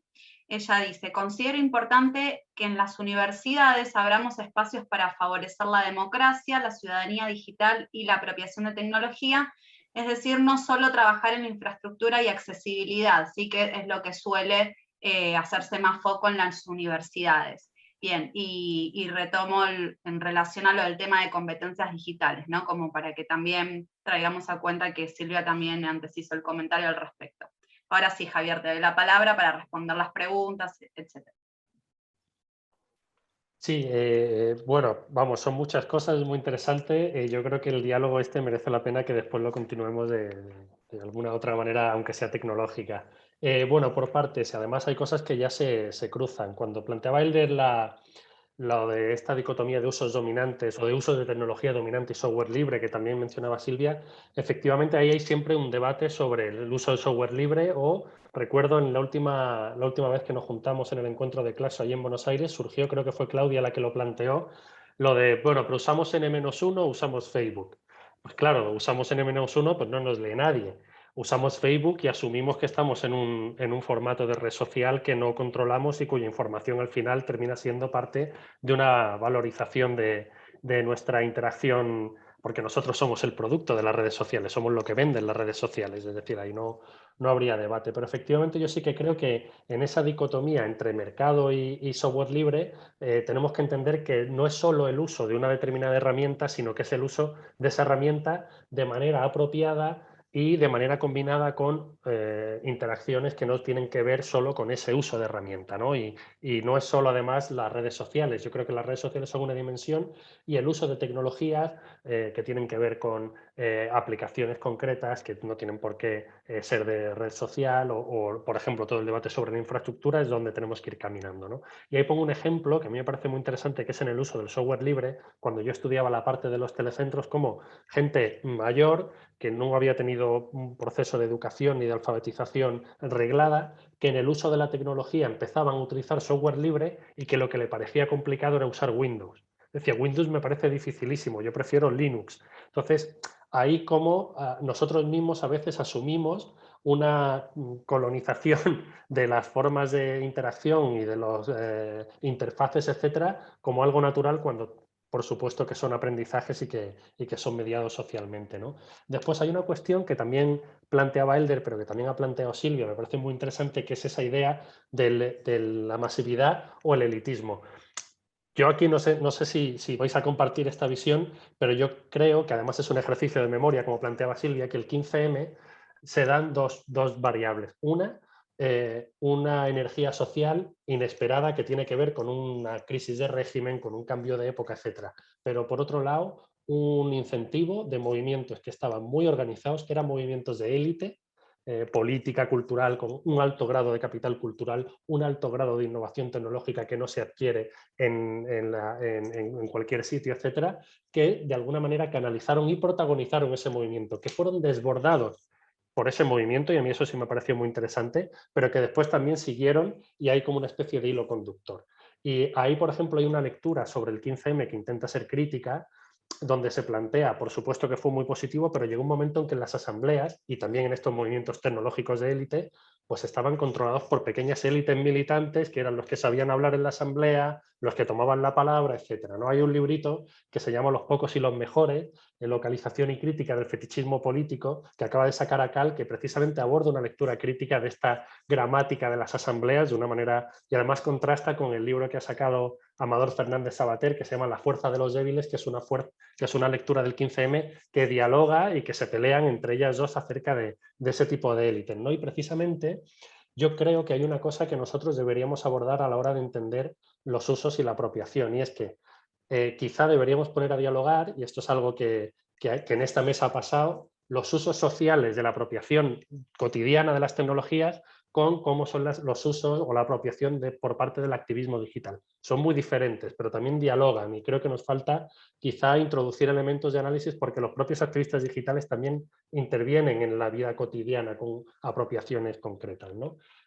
Paso a la parte de Pedro. Sí, Pedro, a mí me encantaría, Pedro, que me pudieras pasar ese libro. Fue una de las referencias que anoté, el tuyo de 2015 sobre los marcos teóricos, y también creo que es necesario un diálogo entre, por ejemplo, esa parte francófona de apropiación, y a mí me parece que no tiene nada que que envidiarle las aportaciones que se han hecho desde el marco de América Latina, pues bueno, que yo creo que podemos remontar incluso a las aportaciones de Ganclini, Martín Barbero, pero que hoy en día precisamente estos grupos están poniendo sobre la mesa de una manera igualmente interesante y enriquecedora, ¿no?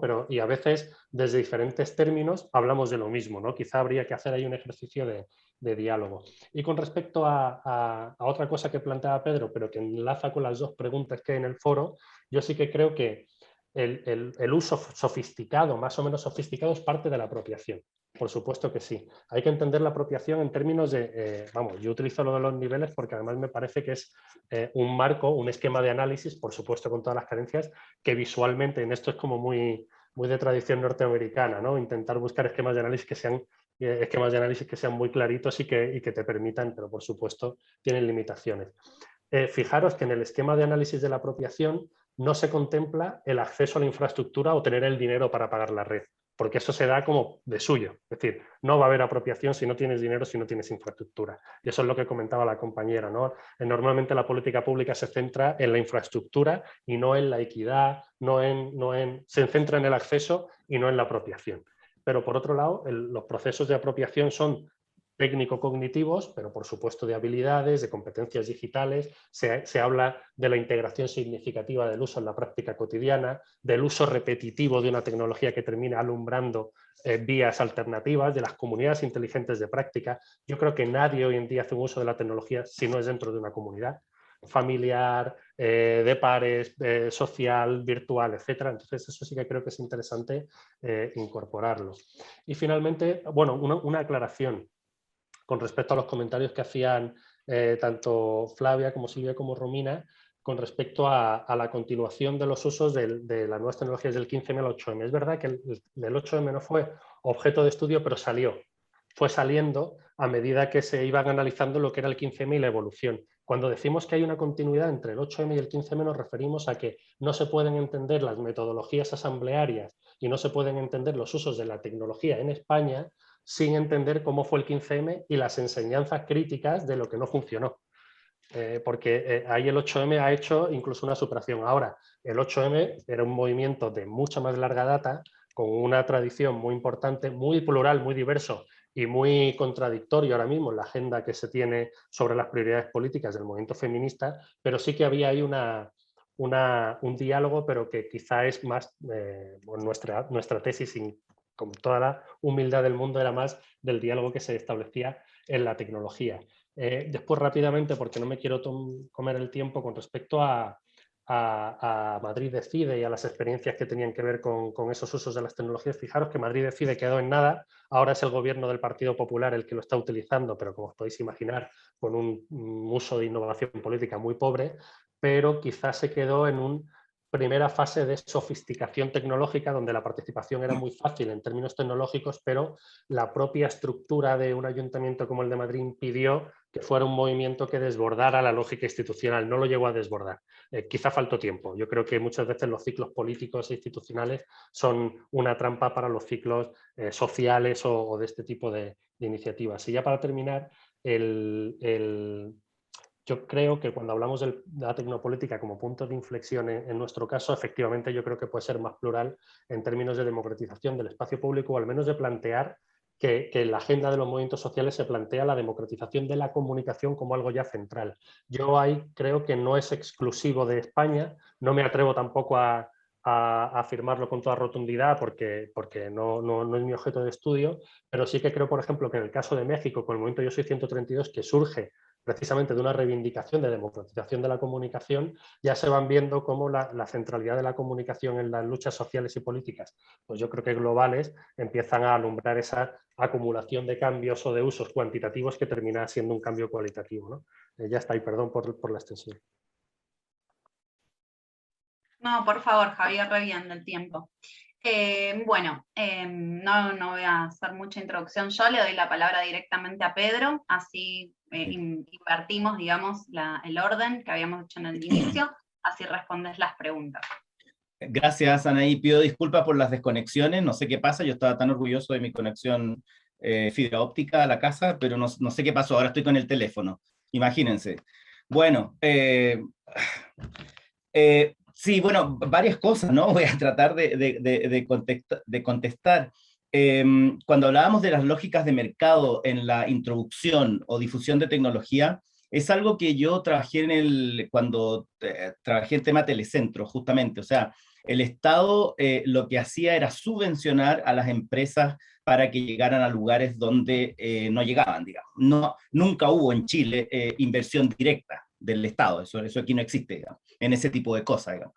Porque el mercado es, lo voy a decir así, muy dinámico, digamos, y el crecimiento que tuvo el área de telecomunicaciones a principios de los 2000, perdón, fue exponencial. O sea, Chile era, dentro de Latinoamérica, tenía cableado con fibra óptica a fines de los 90 todo el país, digamos. Entonces, y eso yo lo vinculo, bueno, en las grandes ciudades también, ¿no? Pero perdón, entonces, claro, o sea, el Estado subvencionaba y, vamos a decirlo, no es eso, pero creaba la necesidad, ¿no? O sea, bueno, y después era el mercado mismo y las empresas las que se hacían cargo de satisfacer esa necesidad. Entonces, claro, fue una inversión indirecta, ¿ya? Pero nunca directa del Estado, salvo no sé, cuestiones como muy puntuales, como la iluminación que se llamaba aquí de plazas, ¿no? De plazas o lugares públicos donde se podía conectar la gente por internet, que ya no existe tampoco eso, por el tema de la difusión del teléfono móvil. Eso con respecto al tema este del rol del mercado. Y lo enlazo con lo que me preguntaba... con lo que me preguntaba Flavia, que Flavia, disculpa, se me borraron, me escribiste un montón, se me borraron, pero retuve un par de cosas, ¿no? Con respecto a la comunidad donde hice esta investigación, esta comunidad rural, que está a varios kilómetros de Quintero, que es el puerto, donde hay varias empresas, donde llega el gas licuado, digamos, donde se transforma, donde hay unas refinadoras de petróleo también, está relativamente cerca de Concón, Viña del Mar y Valparaíso. O sea, no está entre medio de la nada, digamos. Y también hay muchas, son como pequeños valles, donde además han habido últimamente urbanizaciones, no voy a decir de lujo, pero digamos más caras que lo común, donde van a vivir personas que tienen plata, justamente que tienen mucha plata, justamente de estas zonas que ya saturadas de población, digamos como es Viña del Mar, Valparaíso, principalmente Viña del Mar. Entonces, ahí hay antenas en todas partes, ¿ya? Digamos, antenas de repetición, o sea, no es que haya llegado en un momento dado, y existe hace mucho tiempo. En Chile también la penetración de teléfono móvil pasa en Latinoamérica, en todas partes, ¿no? Sobrepasa la cantidad de habitantes, digamos, ¿ya? Entonces, eso tiene que ver con, claro, hay teléfonos en desuso, qué sé yo, hay chips que seguramente no se usan, qué sé yo, pero podemos tener 1,2, 1,3 teléfonos por persona, digamos, ¿ya? Entonces, claro, la penetración es altísima, ¿ya? Entonces, en ese sentido, como yo no tengo ningún problema en extenderme, entonces, en ese sentido, no es que haya llegado de un momento a otro, ¿no? Entonces, como que la comunidad está usando eso que tienen a mano. Lo que hay que hacer, sí, una diferencia, que puede ser un poco engañoso cuando se habla de esta penetración de telefonía móvil en Chile, es que existe mucho el sistema de prepago, digamos, también. O sea, las conexiones post-pago son inferiores. O sea, eso es para un mercado, para gente que puede pagarlo, digamos, sistemáticamente cada mes. Si no, la gente le pone plata, digamos, mensualmente. Entonces, eso con respecto a cuando llega Internet a la comunidad. Y quería decir, bueno, sí, Flavia me preguntaba también cómo conecté yo con esta comunidad. Hay razones muy pragmáticas, digamos, que una de las personas que vive ahí es la que manejó el proyecto de Junta de Adelanto, ¿ya? Y esta Junta de Adelanto nace como me comentaba Fabia, nace a partir de este derrame de petróleo, ¿no? En un estero que pasa por cerca de esta comunidad. Entonces, digamos, hubo mucho de pragmático también en la elección de esta comunidad. Y también como se trataba y abordamos de manera tangencial, tangencial entre comillas, el tema medioambiental, era muy importante la intervención entre comillas, porque propone una lógica muy autogenerada el PNUD, la participación ahí del PNUD. Ahora, quería comentarles que hay otra comunidad como esta que nace a partir de la reforma agraria de los años 60 en Chile, que es otro tema, digamos, son pequeñas comunidades, que se llama Valle Alegre, que está al lado. Estoy preparando un proyecto que espero presentarlo el próximo año, con respecto ya no a la apropiación de tecnología, sino que, bueno, también, pero con otro marco teórico que tiene que ver con cómo las personas perciben lo que llamamos resiliencia al cambio climático. Y esto basado en experiencias comunitarias y basado en, vamos a preguntar, digamos, en lo que tenemos en el cuestionario, con respecto a nociones propias, digamos, comunitarias o ancestrales, entre comillas, que, digamos, se usa más para las comunidades, pueblos originarios, más los conocimientos ancestrales, medios de comunicación, y tecnologías digitales,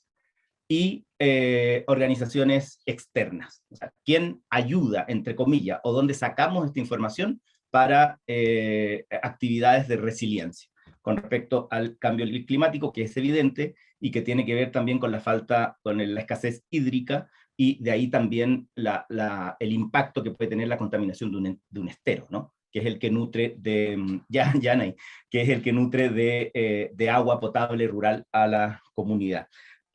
Muy brevemente quería decir con respecto a lo que comentó Silvia, a las prácticas de creación, fíjate que se refiere no al uso de otra forma, o a lo que decía Javier con respecto a desertó, sino que gestos de creación en las prácticas. PRU define las prácticas sociales, por ejemplo, la práctica de la educación, la práctica del consumo, la práctica de la comunicación. Entonces, ¿qué pasa ahí? Que yo, gracias a esta tecnología, realizo cosas distintas al interior de esta práctica. Y en eso hay ejemplos muy simples, digamos, comprar por internet. ¿Ya? Ese sería un gesto de creación, que antes no se podía hacer. Comunicarnos por WhatsApp. Ese sería un gesto de creación. Por supuesto que hay otras cosas, o sea, la comunicación misma, el crecimiento y el desarrollo comunitario, del cual yo hablo ahí, sería también un gesto de creación a partir de esta tecnología. Eso, tenía otra idea, pero no, me quedo ahí. Gracias, Anaí. No, por favor, gracias a vos, Pedro. Disculpen si el tiempo es tirano, tiene estas limitaciones, siempre los congresos, las jornadas, los encuentros, pero sí, sería bueno continuar la conversación luego por otros medios, como proponía Javier también. Bueno, Elder, te doy la palabra, si no quito tiempo, así puedes responder las preguntas, hacer tus observaciones. Sí, muchas gracias. Voy a responder primero un par de respuestas cortas, ¿no? Respecto al tema activismo digital, bueno, en el mismo chat de YouTube mencionaron algunas personas que están trabajando en estos temas, la ONG Derechos Digitales que se mencionaba acá, y la otra persona que trabaja en estos temas, especialmente el vínculo entre derechos digitales y feminismo, Pati Peña de la Universidad de Chile. Ah, sí, sí. Y bueno, lo otro que me consultaban, así como que se puede responder rápido, este tema de si ha habido algo nuevo en los mecanismos de participación ciudadana, la respuesta es no. Lo que ha habido es simplemente adaptación de cosas que ya se hacían a formatos digitales, pero muy mal adaptados, ¿no? En el fondo es convertir una cuenta pública en un video de YouTube, y el cambio de las sesiones de los consejos de la sociedad civil que se vuelven virtuales con Zoom o otras plataformas, ¿no? Ese tipo de cosas. Me parecía muy interesante lo que comentaba Javier sobre esta diferencia entre la innovación política y la innovación tecnológica. En realidad sí, ha habido una... Yo diría que es más bien una cuestión como ideológica o de propaganda política, ¿no? De decir, vamos a implementar transformaciones digitales, va a haber una modernización del Estado, gobierno abierto, gobierno electrónico. Se promueve por organismos internacionales, las Naciones Unidas, el Banco Mundial, la no sé, todos estos actores empiezan a promover rankings internacionales y los gobiernos quieren aparecer en los rankings, ¿no? Entonces eso motiva el cambio. Pero en la práctica, como decía Javier muy bien, no hay realmente una innovación que genere un efecto sobre la democracia. Yo les quería mencionar el nombre de la Ley de Participación Ciudadana en Chile. Se llama sobre asociaciones y participación ciudadana en la gestión pública, ¿no? O sea, lo único que le importa al Estado es cuando participa en la gestión pública. En el fondo, esta misma idea que se replica con la lógica tecnológica y que se reduce la participación posible, que es gigante, al interés que pueda tener el Estado, y un interés que está orientado desde una lógica de control, ¿no? Si estás participando conmigo, yo te controlo, ¿no?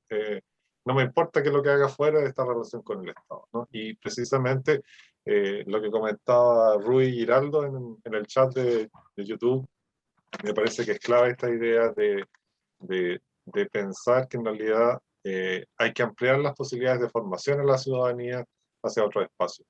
Tengo algunos artículos escritos sobre eso, después se los puedo compartir por el chat para no quitar el tiempo acá en las conversaciones. Creo que alguien igual me había preguntado sobre eso, ¿no? Sobre cómo veía yo esas posibilidades de participación. En el texto que compartí, les mostraba que la experiencia que había en Canadá era muy limitada, ¿no? Que al final se termina transformando casi en vez de una formación ciudadana digital, era una formación ética digital, ¿no? Estos son los valores que hay que cuidar en el contexto digital, pero eso no tiene ningún efecto sobre una transformación política de la sociedad, ¿no? A mí me parece que la formación ciudadana debería orientarse hacia ese segundo aspecto, ¿no? Cómo la comunidad de un país puede contribuir a la democratización de la sociedad y a mejorar las condiciones de vida del propio entorno, ¿no? Y eso, con los mecanismos existentes hoy en día en los estados, no es posible, ¿no? Lo último, ya como para cerrar, eso era lo que quería comentar, les quería compartir el link a un encuentro que estamos organizando nosotros, que precisamente va a ser el USACH. El encuentro de la red CTS Chile, nosotros con un par de colegas tenemos una mesa que se llama Desafíos Jurídico-Políticos en Entornos Digitales, y queda la invitación abierta para todos los aquí presentes y las personas que puedan interesarse en enviar una ponencia y compartir con nosotros, ¿no? Eso por mi parte. Muchas gracias por este espacio, ha sido fantástica la conversación y quedo con muchas preguntas, que eso siempre es lo interesante en este proceso. Bien, no, gracias a vos, Elder, a todas, las expositores y expositoras. Bien, vamos a dar finalización entonces a esta sexta sesión. Para quienes, aviso para quienes nos están mirando, el encuentro se retoma a partir de las 2 de la tarde, continúa la séptima sesión, octava y novena, y mañana ya finalizaría, sería el último día del encuentro. Cualquier detalle para ingresar a ver las siguientes sesiones, mejor dicho, lo encuentran dentro de la página de la Red de Apropiación de Tecnologías que estuvimos difundiendo, y lo revisan en el programa, ¿sí? Ahí está todo el detalle, y también en el inicio de la página van a encontrar todos los enlaces para unirse a los canales de YouTube para seguir viendo las otras sesiones. Bueno, muchas gracias a todos y a todas, y les esperamos en las próximas sesiones también. Saludos. Gracias a ustedes. Muchas gusto. gracias, saludos. Muchas gracias. A todos. Un placer gracias. compartir Que estén con todos bien. ustedes. Hasta luego, chao. Seguimos. Un abrazo.